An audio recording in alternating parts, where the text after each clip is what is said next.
ಈಗ ಆರಂಭವಾಗ್ತಾ ಇದೆ ದೇಶದ ಅತಿ ದೊಡ್ಡ ಮೊಕದ್ದಮೆ ಆಪ್ಕಿ ಅದಾಲತ್ ರಜತ್ ಶರ್ಮಾ ಅವರೊಂದಿಗೆ.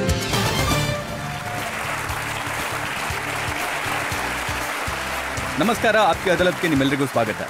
ಇವತ್ತು ಆಪ್ಕಿ ಅದಾಲತ್ನಲ್ಲಿ ನಮ್ಮ ಅತಿಥಿಯಾಗಿರೋರು ಜಮ್ಮು ಕಾಶ್ಮೀರ್ನ ಎಂಥ ನಾಯಕ ಅಂತಂದ್ರೆ ಸದಾ ಕಾಲ ಯಾವುದಾದ್ರೂ ಕಾಂಟ್ರವರ್ಸಿನಲ್ಲಿ ಸಿಕ್ಕಾಕೊಂಡಿರ್ತಾರೆ. ಇವರು ಎಂಥ ನಾಯಕ ಅಂದ್ರೆ ಒಂದು ಕಾಲದಲ್ಲಿ ಇವರು ಮಿಲಿಟೆಂಟ್ ಆಗಿದ್ದವರು, ಈಗ ಮಹಾತ್ಮ ಗಾಂಧಿ ಅವರ ದಾರಿನಲ್ಲಿ ನಡೆಯೋದಕ್ಕೆ ಇಚ್ಛಿಸ್ತಾ ಇದ್ದಾರೆ. ಪ್ಲೀಸ್ ವೆಲ್ಕಮ್ ಜಮ್ಮು ಕಾಶ್ಮೀರ್ನ ಲಿಬರೇಷನ್ ಫ್ರಂಟ್ನ ಚೇರ್ಮನ್ ಯಾಸಿನ್ ಮಲಿಕ್.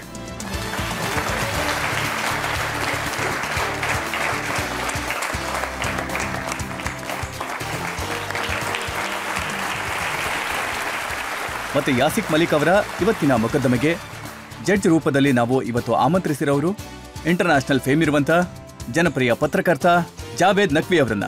ಜಾವೇದ್ ನಖ್ವಿ,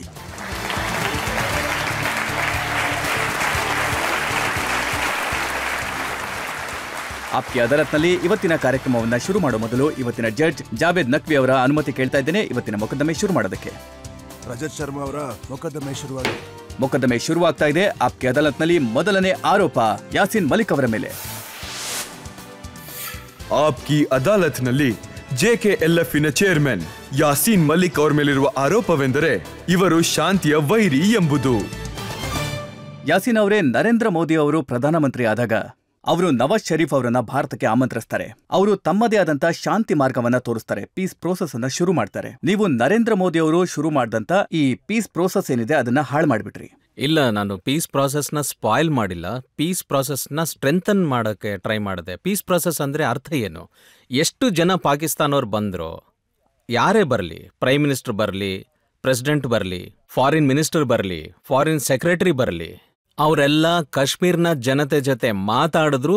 ಮತ್ತೆ ನಮ್ಮ ದೇಶ ಇಂಡಿಯಾ ಅದಕ್ಕೆ ಫೆಸಿಲಿಟೇಟ್ ಮಾಡಿದ್ರು. ಪ್ರಧಾನಮಂತ್ರಿ ಬದಲಾಗಿದ್ರು, ನವಾಜ್ ಶರೀಫ್ ಅವ್ರು ಬಂದಿದ್ರು, ನೀವು ಅರ್ಥ ಮಾಡ್ಕೊಳ್ಳಿಲ್ಲ, ಅವ್ರು ನಿಮ್ ಜೊತೆಗೆ ಮಾತಾಡ್ಲಿಲ್ಲ, ಅವ್ರು ಈ ಸಲ ಸೆಕ್ರೆಟರಿಗಳನ್ನ ಕರೀಲಿಲ್ಲ. ನೋಡಿ, ನಿಜಾಮ್ ಬದಲಾಗಿಲ್ಲ, ಪಾಲಿಸಿ ಬದಲಾಗಿದೆ. ಈ ನಿಜಾಮಲ್ಲಿ ಹೊಸ ಕ್ಯಾಪ್ಟನ್ ಏನ್ ಬಂದಿದ್ದಾನೋ ಅಲ್ಲಿ ಬಿಜೆಪಿಯ ಪ್ಲೇಯರ್ಸೇ ಇದ್ರು ಎಲ್ರು. ಆದ್ರೆ ಇವರು ಕಾಶ್ಮೀರಿಯವ್ರ ಜೊತೆ ಮಾತು ಆಡಿದ್ರು, ಮತ್ತೆ ಪಾಕಿಸ್ತಾನ ಅವ್ರ ಜೊತೆನೂ ಮಾತಾಡಿದ್ರು, ಮತ್ತೆ ಓಪನ್ ಆಗಿ ಏನ್ ಹೇಳಿದ್ರು ಅಂದ್ರೆ ನಾವು ಕಾಶ್ಮೀರ್ ಬಗ್ಗೆ ಮಾತಾಡ್ತಿದೀವಿ ಅಂತ. ಆದ್ರೆ ಇವತ್ತು ಈ ಟೀಮ್ನ ಕ್ಯಾಪ್ಟನ್ ಬದಲಾಗಿದ್ದಕ್ಕೆ ಆ ಟೀಮ್ನ ಕ್ಯಾಪ್ಟನ್ನ ಒಂದು ಮಾತು ಏನು ಅಂದ್ರೆ ನನಗೆ ಕಾಶ್ಮೀರ್ ಬಗ್ಗೆ ಮಾತನಾಡ್ಲಿಕ್ಕಿಲ್ಲ. ಮತ್ತೆ ಇದು ನಮ್ಮ ಜನರಿಗೆಲ್ಲ ಅರ್ಥ ಆಯ್ತು, ನಮ್ಮ ಪರಿಸ್ಥಿತಿನ ನಾವೇ ಭದ್ರಪಡಿಸ್ಕೋಬೇಕು ಅಂತ ನಿರ್ಧಾರ ಮಾಡಿದ್ವಿ. ನಾವೆಲ್ಲ ಮಾತಾಡಿದ್ವಿ. ಆಮೇಲೆ ಪ್ರೈಮ್ ಮಿನಿಸ್ಟರ್ ಕಾಶ್ಮೀರ್ನಲ್ಲಿ ಯಾರ ಜೊತೆಗೆ ಮಾತಾಡಬಾರ್ದು ಅಂತ ಹೇಳಿರ್ಲಿಲ್ಲ. ಪ್ರೈಮ್ ಮಿನಿಸ್ಟರ್ ಹೇಳಿದ್ರು ಕಾಶ್ಮೀರ್ನವರು ಪಾಕಿಸ್ತಾನವ್ರ ಜೊತೆಗೆ ಮಾತಾಡಬಹುದು, ಆದ್ರೆ ಇದರಲ್ಲಿ ನಿಮ್ಮಂತ ಯಾವುದೇ ಸೆಕ್ರೆಟರಿಗಳ ರೋಲ್ ಇರ್ಲಿಲ್ಲ. ನೋಡಿ, ನಾನು ಅದನ್ನೇ ಅಲ್ವಾ ಹೇಳ್ತಿರೋದು. ಅವ್ರು ಏನ್ ಹೇಳ್ಬೇಕು ಅಂದ್ರೆ, ಇಷ್ಟಕ್ ಮುಂಚೆ 7 ಪ್ರೈಮ್ ಮಿನಿಸ್ಟರ್ಗಳಿದ್ರು, ಅವರೆಲ್ಲ ಬರೀ ತಪ್ಪು ಪ್ರೆಸಿಡೆನ್ಸಿ ಮಾಡಿದ್ದಾರೆ. ಇವತ್ತೇನಾದ್ರೂ ನರೇಂದ್ರ ಮೋದಿ ಅವರು ಇದನ್ನ ಹೇಳಕ್ ತಯಾರಿದಾರಾ? ನನಗಿಂತ ಮುಂಚೆ 24 ವರ್ಷ ಏನ್ 7 ಪ್ರೈಮ್ ಮಿನಿಸ್ಟರ್ ಬಂದಿದ್ರು, ಅವ್ರದೆಲ್ಲ ನಿರ್ಧಾರಗಳು ತುಂಬಾ ತಪ್ಪು ಅಂತ ಹೇಳ್ತಾರ ಅವ್ರು ಇವತ್ತು? ನಾನ್ ಇವತ್ತು ಮಾಡ್ತಿರೋ ನಿರ್ಧಾರಗಳೇ ಸರಿ ಅಂತ ಹೇಳ್ತಾರ? ನರೇಂದ್ರ ಮೋದಿ ಅವರು ಪಾಕಿಸ್ತಾನದವ್ರಿಗೆ ಹೇಳಿದ್ರು, ಒಂದ್ ಕಡೆ ನೀವು ಯಾಸಿನ್ ಮಲಿಕ್ ಅವ್ರ ಜೊತೆಗೆ ಮಾತಾಡ್ತೀರಾ, ಮತ್ತೊಂದು ಕಡೆ ನೀವು ನಮ್ ಜೊತೆಗೆ ಮಾತಾಡ್ತೀರಾ. ಇನ್ನು ಮುಂದೆ ಅದ್ ನಡೆಯಲ್ಲ. ಈಗ ಸಮಯ ಬದಲಾಗಿದೆ. ಇದು ಅವ್ರಿಗೋಸ್ಕರ ಸಮಯ ಬದಲಾಗಿದೆ. ಯಾಕಂದ್ರೆ ಅದರಲ್ಲಿ ಅವರ ಸ್ವಾರ್ಥದ ನಿರ್ಧಾರಗಳಿವೆ. ತಮ್ಮ ಸ್ವಾರ್ಥದ ನಿರ್ಧಾರಗಳನ್ನ ಇದ್ರ ಮುಖಾಂತರ ಸಾಧಿಸ್ಕೋತಿದ್ದಾರೆ ಅವರು. ಇದನ್ನೇ ಅವ್ರು ಕಾಶ್ಮೀರಿ ಅವರಿಗೆ ಮೆಸೇಜ್ ಕೊಟ್ಟಿರೋದು. ಈ ಮಾತು ಸರಿ ಅಂತ ಅನ್ಸುತ್ತಾ? ಬಲೂಚಿಸ್ತಾನ್ ನಲ್ಲಿ ಸೆಪರೇಟ್ ಸ್ಟೇಟ್ ಬೇಕು ಅಂತ ಕೇಳ್ತಾರಲ್ಲ, ಈ ಬಲೂಚಿಸ್ತಾನದಲ್ಲಿರುವಂತಹ ಭಯೋತ್ಪಾದಕರು ಅವ್ರ ಜೊತೆ ಹಿಂದೂಸ್ತಾನದ ಹೈಕಮಿಷನರ್ ಪಾಕಿಸ್ತಾನದಲ್ಲಿ ಕೂತು ಮಾತಾಡಿದ್ರೆ ಅದು ನೋಡಿ, ನಾನ್ ನಿಮಗೊಂದ್ ಮಾತು ಹೇಳ್ತೀನಿ. ಹಿಂದೂಸ್ತಾನದಲ್ಲಿ ಇಷ್ಟು ರಾಜ್ಯಗಳಿವೆ ಅಲ್ಲ, ಎಷ್ಟೋ ರಾಜ್ಯಗಳಲ್ಲಿ ತುಂಬಾ ಗೊಂದಲ ಇದೆ. ನಾವು ಅವುಗಳ ಬಗ್ಗೆ ಯಾವತ್ತು ಮಾತಾಡಿಲ್ಲ. ಇದೇ ತರ ಪಾಕಿಸ್ತಾನ ದೇಶದಲ್ಲೂ ತುಂಬಾ ಗೊಂದಲಗಳಿವೆ. ಯಾರು ತಗೊಂಡೋದ್ರು ಕಾಶ್ಮೀರ್ನ UN-ಗೆ? ಇದು ಹಿಂದೂಸ್ತಾನ್ನ ಪ್ರೈಮ್ ಮಿನಿಸ್ಟರ್ ಅಲ್ವಾ ತಗೊಂಡೋಗಿದ್ದು? ಅವ್ರು ಪತ್ರ ಬರೆದ್ರು. ಇದನ್ನ ಇಂಟರ್ನ್ಯಾಷನಲೈಸ್ ಯಾರು ಮಾಡಿದ್ರು? ಈ ಯುನೈಟೆಡ್ ನೇಷನ್ನ ಆಫೀಸ್ಗಳು ಶ್ರೀನಗರ್ ಮತ್ತು ಆ ಕಡೆ ಕಾಶ್ಮೀರಲ್ಲಿ ಏನಿದಾವಲ್ಲ, ಅವು ಯಾರು ತಂದ್ರು ಆಫೀಸ್ಗಳನ್ನ? ಹಿಂದೂಸ್ತಾನ್ ಇದನ್ನ ಇಂಟರ್ನ್ಯಾಷನಲ್ ಲೆವೆಲ್ಗೆ ತಗೊಂಡೋಯ್ತು. ಪಂಡಿತ್ ಜವಾಹರ್ಲಾಲ್ ನೆಹರು ಅವರು ಮಾಡಿದ್ರು ಇದನ್ನ. ಮತ್ ಅಲ್ಲಿ ಇದ್ರ ಮೇಲೆ ರೆಸೊಲ್ಯೂಷನ್ಗಳನ್ನೆಲ್ಲ ಪಾಸ್ ಮಾಡಿದ್ರು. ಈಗ ಜವಾಹರ್ಲಾಲ್ ನೆಹರು ಅಲ್ಲ ಪ್ರಧಾನಮಂತ್ರಿ, ಮೋದಿ ಅವರು ಪ್ರಧಾನಮಂತ್ರಿ.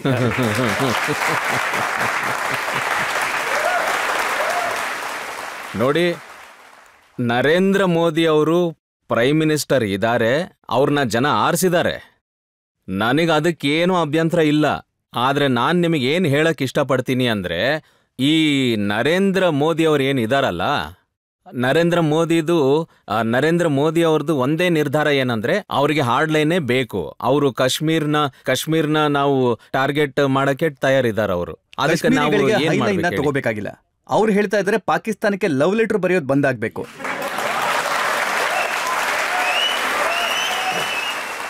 ನೋಡಿ, 2003ರಲ್ಲಿ ನಾನು ಜಾಯಿಂಟ್ ಲವ್ ಲೆಟರ್ ಬರೆದಿದ್ದೆ ಪಾಕಿಸ್ತಾನ್ನ ಹೆಡ್ ಆಫ್ ದಿ ಸ್ಟೇಟ್ ಮತ್ತೆ ಅಟಲ್ ಬಿಹಾರಿ ವಾಜಪೇಯಿ ಅವರಿಗೆ. ಮತ್ತಿದು ಮೊದಲ ಜಾಯಿಂಟ್ ಲವ್ ಲೆಟರ್ ಆಗಿತ್ತು. ಅದಾದ ನಂತರ ಅಟಲ್ ಬಿಹಾರಿ ವಾಜಪೇಯಿ ಅವರು ಒಂದು ಆರ್ಟಿಕಲ್ ಬರೆದ್ರು. ಅದರಲ್ಲಿ ಅವ್ರು ಏನು ಬರೆದ್ರು? We should ignore beaten tracks and find new innovative ways to resolve the Kashmir issue. ಅವರು ಅದೇ ಮಾತಾಡಿದ್ರು, ಅಂದ್ರೆ ಕಾಶ್ಮೀರ್ ಇಶ್ಯೂ. ಒಂದೊಂದ್ಸಲ ನೆಹರು ಅವ್ರ ಬಗ್ಗೆ ಮಾತಾಡ್ತೀರಾ, ಒಂದೊಂದ್ಸಲ ವಾಜಪೇಯಿ ಅವ್ರ ಬಗ್ಗೆ ಮಾತಾಡ್ತೀರಾ, ಆದ್ರೆ ನೀವೀಗ ಮರ್ತು ಹೋಗ್ತಾ ಇದ್ದೀರಾ ಈಗಿರುವಂತ ಪ್ರಧಾನಮಂತ್ರಿ ಬಹಳ ಪ್ರಭಾವಶಾಲಿ. ನಾನು ಅದನ್ನೇ ಹೇಳ್ತಾ ಇದ್ದೀನಿ. ಇವತ್ತು ಇಲ್ಲಿ ನೆಹರೂನೂ ಇಲ್ಲ, ಅಟಲ್ ಬಿಹಾರಿ ವಾಜಪೇಯಿನೂ ಇಲ್ಲ. ಇವತ್ತು ಇಲ್ಲಿ ನರೇಂದ್ರ ಮೋದಿಜಿ ಅವರಿದ್ದಾರೆ. ಮತ್ತೆ ನರೇಂದ್ರ ಮೋದಿ ಅವ್ರಿಗೆ ಏನ್ ಅನ್ಸುತ್ತೆ ಅಂದ್ರೆ, ನಾನು ಹಾರ್ಡ್ ಆಗಿ ಡಿಸೈಡ್ ಮಾಡಿ ಕಾಶ್ಮೀರ್ನಲ್ಲಿರೋ ಸಮಸ್ಯೆಗಳನ್ನ ಪರಿಹರಿಸ್ತೀನಿ ಅಂತ. ಆದ್ರೆ ಜಗತ್ತೇ ಸಾಕ್ಷಿಯಾಗಿದೆ, ಸೈನ್ಯದ ತಾಕತ್ತನ್ನ ಬಳಸ್ಕೊಂಡು ಇವತ್ತಿನ ತನಕ ಯಾವುದೇ ಧರ್ಮದ ಸಮಸ್ಯೆಗಳು ಬಗೆಹರಿದಿಲ್ಲ, ಯಾವುದೇ ಸಮಸ್ಯೆಗಳನ್ನ ಪರಿಹರಿಸಕ್ ಆಗಿಲ್ಲ. ಅದಕ್ಕೆ ಇದೆಲ್ಲ ನಮಗೂ ಒಂದು ಪರೀಕ್ಷೆ ಆಗಿದೆ. ಮೋದಿಜಿ ಅವ್ರು ಇಲ್ಲಿಗೆ ಬಂದಿದ್ದು ಇನ್ಶಾ ಅಲ್ಲಾ ನಾವು ಹುಚ್ಚರು, ನಾವು ಈ ಪರೀಕ್ಷೆಯಲ್ಲಿ ಪಾಸ್ ಆಗಿ. ಪಾಕಿಸ್ತಾನದವ್ರಿಗೆ ಹೇಳಿದ್ದಾರೆ ಅಲ್ಗಾವಾದಿಯವ್ರ ಜೊತೆಗೆ ಸಪೋರ್ಟ್ ಮತ್ತೆ ಇಂಡಿಯನ್ ಗವರ್ಮೆಂಟ್ ಜೊತೆಗೆ ಟಾಕ್ ಇದ್ ನಡೆಯಲ್ಲ. ನೋಡಿ, ನರೇಂದ್ರ ಮೋದಿ ಜೊತೆಗೆ ಮಾತಾಡಿ ಅಥವಾ ಯಾಸಿನ್ ಮಲಿಕ್ ಜೊತೆಗೆ ಮಾತಾಡಿ. ನೋಡಿ, ನರೇಂದ್ರ ಮೋದಿ ಅವರಿಗೆ ನಾನು ಒಂದು ಮೆಸೇಜ್ ಕೊಡಕ್ಕೆ ಇಷ್ಟಪಡ್ತೀನಿ. ಅಂದ್ರೆ ನಾವು ಹುಚ್ಚರೆ, ಅವ್ರೇನಾದ್ರೂ ಹಿಂಸೆ ಮಾಡಬೇಕು ಅಂತಂದ್ರೆ ಮಾಡ್ಕೊಳ್ಳಿ. ಆದ್ರೆ ನಾನೇನು ಹೇಳ್ತೀನಿ ಅಂದ್ರೆ, ಇದರ ಸಿತಮ್ಗರ್ ತು ಹುನರ್ ಆಜ್ಮಾ, ಮೇ ತುಮ್ ತೀರ್ ಆಜ್ಮಾ, ಮೇ ಜಿಗರ್ ಆಜ್ಮಾ. ಹಿಂದೂಸ್ತಾನ್ಗಾಗಿ ನಾವು ಯಾವತ್ತೂ ಹಿಂದೂಸ್ತಾನ್ಗೆ ಶಾಪ ಹಾಕಿಲ್ಲ.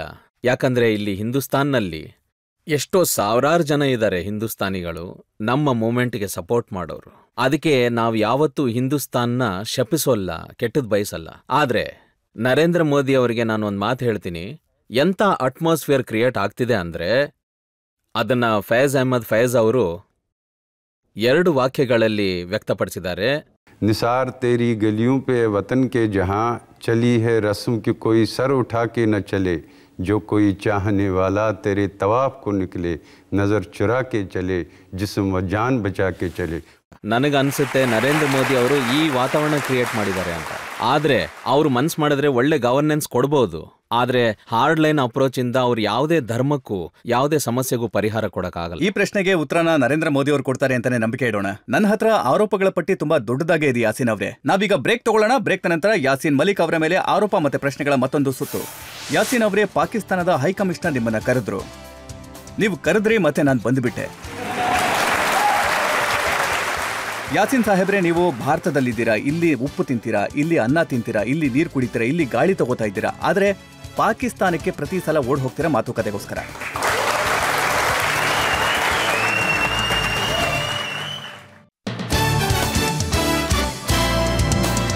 Welcome back. ಆಪ್ಕೆ ಅದಾಲತ್ನಲ್ಲಿ ನಾವಿವತ್ತು ಮೊಕದ್ದಮೆ ನಡೆಸ್ತಾ ಇರೋದು, ಪ್ರಶ್ನೆಗಳನ್ನ ಕೇಳ್ತಾ ಇರೋದು JKLF ನ ಚೇರ್ಮನ್ ಯಾಸಿನ್ ಮಲಿಕ್ ಅವರ ಮೇಲೆ.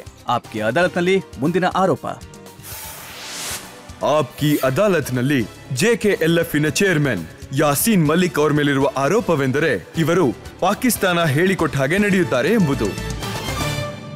ಯಾಸೀನ್ ಅವರೇ, ಪಾಕಿಸ್ತಾನದ ಹೈಕಮಿಷನರ್ ನಿಮ್ಮನ್ನ ಕರೆದ್ರು, ನೀವು ಕರೆದ್ರಿ ಮತ್ತೆ ನಾನು ಬಂದುಬಿಟ್ಟೆ.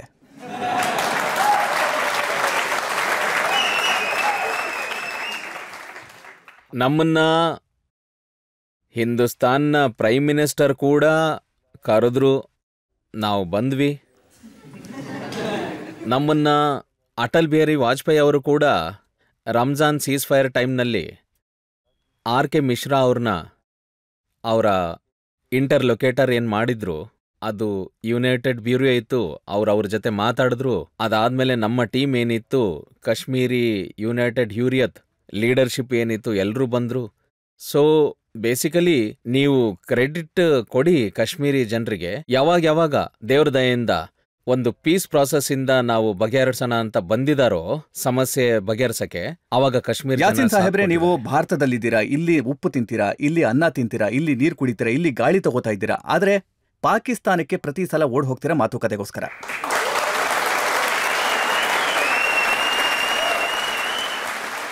ನಾವು ಎರಡೂ ದೇಶದವ್ರ ಹತ್ರ ಹೋಗ್ತೀವಿ.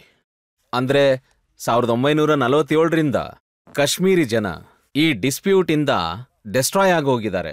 ಕಾಶ್ಮೀರಿ ಜನರ ಒಗ್ಗೂಡಿದ ಧ್ವನಿ ಏನು ಅಂದ್ರೆ, ನಮಗೆ ಈ ಡಿಸ್ಪ್ಯೂಟ್ಸ್ ಎಲ್ಲ ಬೇಡ, ನಮ್ಮ ಸಮಸ್ಯೆಯನ್ನ ನೀವು ಬಗೆಹರಿಸಿ ಅಂತ. ಅದಕ್ಕೆ ನಾವು ಮತ್ತೆ ಪಾಕಿಸ್ತಾನ್ಗೂ ಮತ್ತೆ ಹಿಂದೂಸ್ತಾನ್ನ ಮುಖ್ಯವಾದ ಪಟ್ಟಣಗಳಲ್ಲಿ ನಾನು ಒಬ್ಬ ವಾಹಿದ್ ಕಾಶ್ಮೀರಿ ಲೀಡರ್, ಬಹುಶಃ ಒಬ್ಬ ಮುಸ್ಲಿಂ ಲೀಡರ್ ಸಿಗಲ್ಲ ಅನ್ಸುತ್ತೆ RSS ಅವರಿಗೆ. ನಾನು RSS ಅವ್ರ ಜೊತೆ ಕೂಡ 5 ಗಂಟೆಗಳ ಕಾಲ ದೀರ್ಘವಾಗಿ ಮೀಟಿಂಗ್ ಮಾಡಿದ್ದೆ 2010. ನಾವು ಅವ್ರ ಹತ್ರನೂ ಯಾಕೆ ಓಡ್ ಬಂದಿದ್ವಿ ಅಂದ್ರೆ ಕಾಶ್ಮೀರದ ಪ್ರಾಬ್ಲಮ್ ಸಾಲ್ವ್ ಆಗ್ಲಿ ಅನ್ನೋ ಕಾರಣಕ್ಕೆ. ಆದ್ರೆ ನೀವು ಯಾವ ಪಾಕಿಸ್ತಾನ ಜೊತೆ ಮಾತುಕತೆ ಮಾಡ್ತಿದ್ದೀರೋ ಅವರು ಒಸಾಮಾ ಬಿನ್ ಲಾಡನ್ಗೆ ಆಶ್ರಯ ಕೊಡ್ತಾರೆ. ನೋಡಿ ರಜತ್ ಅವರೇ, ಇವರು ಹಿಂದೂಸ್ತಾನ್ ಅವರು ಇವರು ನಮ್ಮನ್ನ ಕರೆದಾಗ ನಾವು ಹೋದ್ರೆ ನಿಮ್ಗೆ ಅಬ್ಜೆಕ್ಷನ್ ಇಲ್ಲ. ಆದ್ರೆ ಅವ್ರು ಕರೆದಾಗ ನೀವ್ ಯಾರನ್ನ ಎನಿಮಿ ಅನ್ಕೋತೀರ. ನಾನು ಫ್ರೀ ಅವ್ರು ಕರೆದಾಗ ಹೋದ್ರೆ ನೀವು ಏನಂತೀರಾ, ನಾವು ಅವರ ಏಜೆಂಟ್ಗಳು ಅಂತ. ಹಾಗಿದ್ದಾಗ ಪಾಕಿಸ್ತಾನ ಅವರು ಅಂತಾರಲ್ವಾ ನಮಗೆ, ನಾವ್ ಯಾವಾಗ ಹಿಂದೂಸ್ತಾನ್ ಅವ್ರ ಹತ್ರ ಹೋಗ್ತೀವಿ ಅವ್ರು ಅಂತಾರೆ ನೀವು ಹಿಂದೂಸ್ತಾನ್ ಏಜೆಂಟ್. ಸೊ ಈ ಕಾಶ್ಮೀರಿ ಜನರ ಈ ಪರಿಸ್ಥಿತಿ ಏನ್ ಕ್ರಿಯೇಟ್ ಆಗಿದೆ, ಇಲ್ಲಿ ಹೋದ್ರೆ ಏನಂತಾರೆ ಹಿಂದೂಸ್ತಾನಿ ಏಜೆಂಟ್ ಇವರು ಅಂತಾರೆ, ನಾವು ಅಲ್ಲಿ ಹೋದ್ರೆ ಪಾಕಿಸ್ತಾನಿ ಏಜೆಂಟ್. ಸಾಹೇಬ್ರೆ, ನೀವು ಮರಿತಾ ಇದ್ದೀರಾ, ಭಾರತ ಯಾವತ್ತೂ ಟೆರರಿಸಂಗೆ ಪ್ರಚೋದನೆ ಕೊಟ್ಟಿಲ್ಲ. ಒಸಾಮಾ ಬಿನ್ ಲಾಡನ್ ಪಾಕಿಸ್ತಾನದಲ್ಲಿ ಸಿಕ್ಕಾಕೊಂಡಿದ್ದು, ದಾವೂದ್ ಇಬ್ರಾಹಿಂ ಕರಾಚಿನಲ್ಲಿದ್ದಾನೆ, ಹಾಫೀಜ್ ಸಯೀದ್ ಲಾಹೋರಲ್ಲಿ ಓಡಾಡ್ತಾನೆ. ಇವರಿಷ್ಟು ಜನ ಆತಂಕವಾದಿಗಳು ಇಡೀ ಜಗತ್ತಲ್ಲಿ ಇವರು ರೆಕಗ್ನೈಸ್ ಆಗಿದ್ದಾರೆ.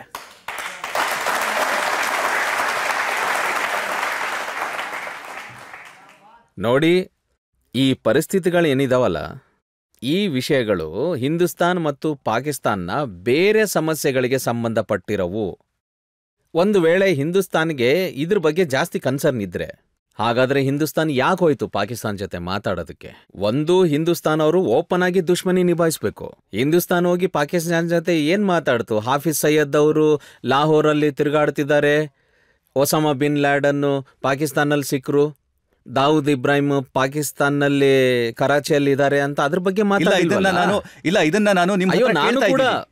ಅಲ್ಲ. ಇದು ಕೂಡ ಅಂದ್ರೆ ನನಗೆ ಇವಾಗ ಅವಕಾಶ ಅಂದ್ರೆ ಇದು ಏನಾದ್ರೂ ಅವ್ರು ಹಿಂದೂಸ್ತಾನ್ ಅವ್ರು ಹೇಳ್ಬೋದಲ್ವಾ, ನಾವ್ ಇದ್ರ ಬಗ್ಗೆನೆ ಮಾತಾಡಿದೀವಿ ಅಂತ.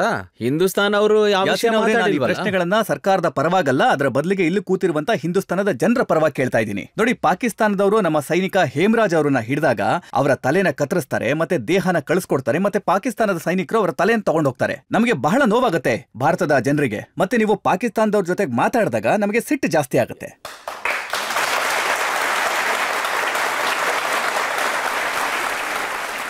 ನಿಮಗೆ ಯಾವಾಗ ನಿಮಗೆ ಅಥವಾ ಹಿಂದೂಸ್ತಾನ್ನ ಪ್ರಜೆಗಳಿಗೆ ಈ ವಿಷಯಗಳಿಂದ ನೋವಾಗುತ್ತೋ, ಹಾಗಾದ್ರೆ ನೀವು ಪಾಕಿಸ್ತಾನ ಜೊತೆ ಯಾಕೆ ಮಾತಾಡ್ತಿದ್ದೀರಿ? ಪಾಕಿಸ್ತಾನ ಪ್ರೈಮ್ ಮಿನಿಸ್ಟರ್ನ ಯಾಕೆ ಇಲ್ಲಿ ಕರೆದಿದ್ರಿ ನೀವು? ಪಾಕಿಸ್ತಾನದ ಪ್ರೈಮ್ ಮಿನಿಸ್ಟರ್ನ ಇಲ್ಲಿಗೆ ಯಾಕೆ ಕರೆಸಿದ್ವಿ ಅಂದ್ರೆ ಗೂಂಡಾಗಿರಿನ ನಿಲ್ಸಿ ಅಂತ ಹೇಳೋದಕ್ಕೆ. ಅಲ್ಲ ರೀ, ನೋಡಿ, ಇದು ಪರ್ಸೆಪ್ಷನ್ ಅಂತಾರೆ ಇದನ್ನ. ಒಬ್ಬೊಬ್ರು ಒಂದೊಂದರ ಪ್ರಾಜೆಕ್ಟ್ ಮಾಡಿ. ಯಾವಾಗ ಪಾಕಿಸ್ತಾನದವರು ಯಾಸಿನ್ ಮಲಿಕ್ ಅವ್ರನ್ನ ಕರೆದು ಡಿಪ್ಲೊಮ್ಯಾಟಿಕ್ ಸಪೋರ್ಟ್ ಕೊಡ್ತೇವೆ, ಮಾರಲ್ ಸಪೋರ್ಟ್ ಕೊಡ್ತೀವಿ ಅಂತ ಹೇಳಿದಾಗ ಹಿಂದೂಸ್ತಾನದ ಸರ್ಕಾರ ಅವರ ಪ್ರೈಮ್ ಮಿನಿಸ್ಟರ್ನ ಕರೆದು ಇಲ್ಲಿ ಈ ಮಾತನ್ನ ಹೇಳ್ಬೇಕಾಗತ್ತೆ, ನಿಮ್ ಕೆಲಸ ನಿಲ್ಸಿ ಅಂತ. ನೋಡಿ, ಇನ್ನೊಂದು ಹೇಳ್ತೀನಿ, ಇಲ್ಲಿ ಬೇರೆ ಜನರು ಇದ್ರು, ಅದರಲ್ಲಿ ಅಮೆರಿಕ, ಬರ್ತಾನಿಯಾ, ಸೊ ಅವರು ಕೂಡ ಕಾಶ್ಮೀರಿ ಜನರನ್ನ ಭೇಟಿ ಮಾಡ್ತಾರಲ್ಲ. ಯುರೋಪಿಯನ್ ಯೂನಿಯನ್ ಜನರು ಕೂಡ ಕಾಶ್ಮೀರಿ ಯೂನಿಯನ್ ಜನರ ಜೊತೆ ಭೇಟಿ ಮಾಡ್ತಾರಲ್ಲ. ಮತ್ತೆ ಹಿಂದೂಸ್ತಾನಿ ಹುಕುಮತ್ನವರು ಅವರೇ ಎಂಗೇಜ್ ಮಾಡಿದ್ರು ನಮ್ ಜೊತೆ ಮಾತಾಡೋದಕ್ಕೆ ಅವ್ರನ್ನ. ಆದ್ರೆ ನೋಡಿ, ಯಾವ ಟೆರರಿಸ್ಟ್ಗಳಿಗೆ ಇಲ್ಲಿ ಆಶ್ರಯ ಕೊಡ್ತಾರಲ್ಲ, ಅವರು ಒಸಾಮಾ ಬಿನ್ ಲಾಡನ್ಗೆ ಆಶ್ರಯ ಕೊಡ್ತಾರೆ. ಅವನು ಹಿಂದೂಸ್ತಾನದ ವಿರುದ್ಧ ಪ್ರಾಕ್ಸಿ ವಾರನ್ನ ಕ್ರಿಯೇಟ್ ಮಾಡ್ತಾ ಇದ್ದಾನೆ. ಜನ ಹೇಳ್ತಾರೆ ಟ್ರೈನಿಂಗ್ ಕೊಡ್ತಾ ಇದ್ದಾನೆ ಅಂತ.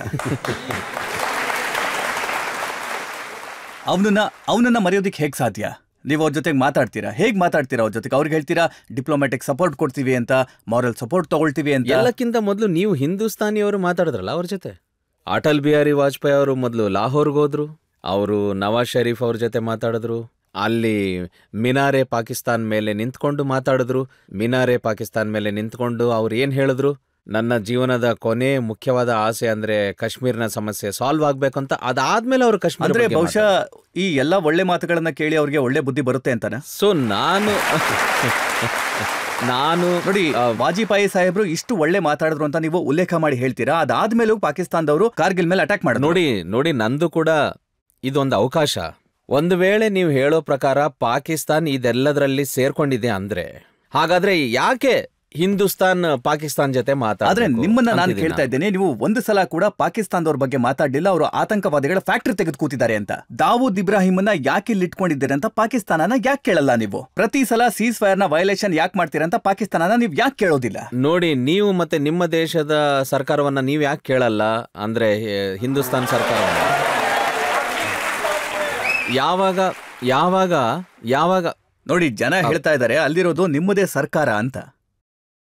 ನೋಡಿ, ನನ್ನ ಕಾನ್ಸ್ಟಿಟ್ಯೂಷನ್ ನಿಮ್ಮದೇ ಅಂತ. ನೋಡಿ, ಇವರ ಒಂದು ಸಪರೇಟ್ ಪರ್ಸೆಪ್ಷನ್ ಇದೆ, ನನ್ನ ಒಂದು ಪರ್ಸೆಪ್ಷನ್ ಬೇರೆ ಇದೆ. ಎಲ್ಲರದು ಬೇರೆ ಬೇರೆ ಪರ್ಸೆಪ್ಷನ್ ಇರುತ್ತೆ. ಸೊ ಇವ್ರು ಏನ್ ಮಾತಾಡ್ತಾರೆ ಅವ್ರು ಮಾತಾಡ್ಲಿ. ಆದ್ರೆ ನಂದು ಒಂದು ಪ್ರಶ್ನೆ ಇದೆ. ನಾವು ಯಾವಾಗ ಬಂದೂಕ್ನ ಮೂವ್ಮೆಂಟ್ ಶುರು ಮಾಡಿದ್ವಿ ಕಾಶ್ಮೀರಲ್ಲಿ, ಕೆಟ್ಟವ್ರ ವಿರುದ್ಧ, ಕೆಟ್ಟ ಪರಿಸ್ಥಿತಿಗಳ ವಿರುದ್ಧ. ಈ ದೇಶ ಎಂಥ ದೇಶ ಅಂದ್ರೆ ಇಲ್ಲಿ ಗಾಂಧಿ ಅಂತಹ ವ್ಯಕ್ತಿ ಓಡಾಡಿದ್ರು. ಅವ್ರು ಇಡೀ ಜಗತ್ತಿಗೆ ಏನ್ ತೋರಿಸಿದ್ರು, ಎದುರುಗಡೆ ಇರೋರು ಮಿಸೈಲ್ ಹಿಡ್ಕೊಂಡು ಬಂದ್ರು ಅವ್ರನ್ನ ಪ್ರೀತಿಯಿಂದ ಹೋಲಿಸ್ಕೊಳ್ಳಿ ಅಂತ.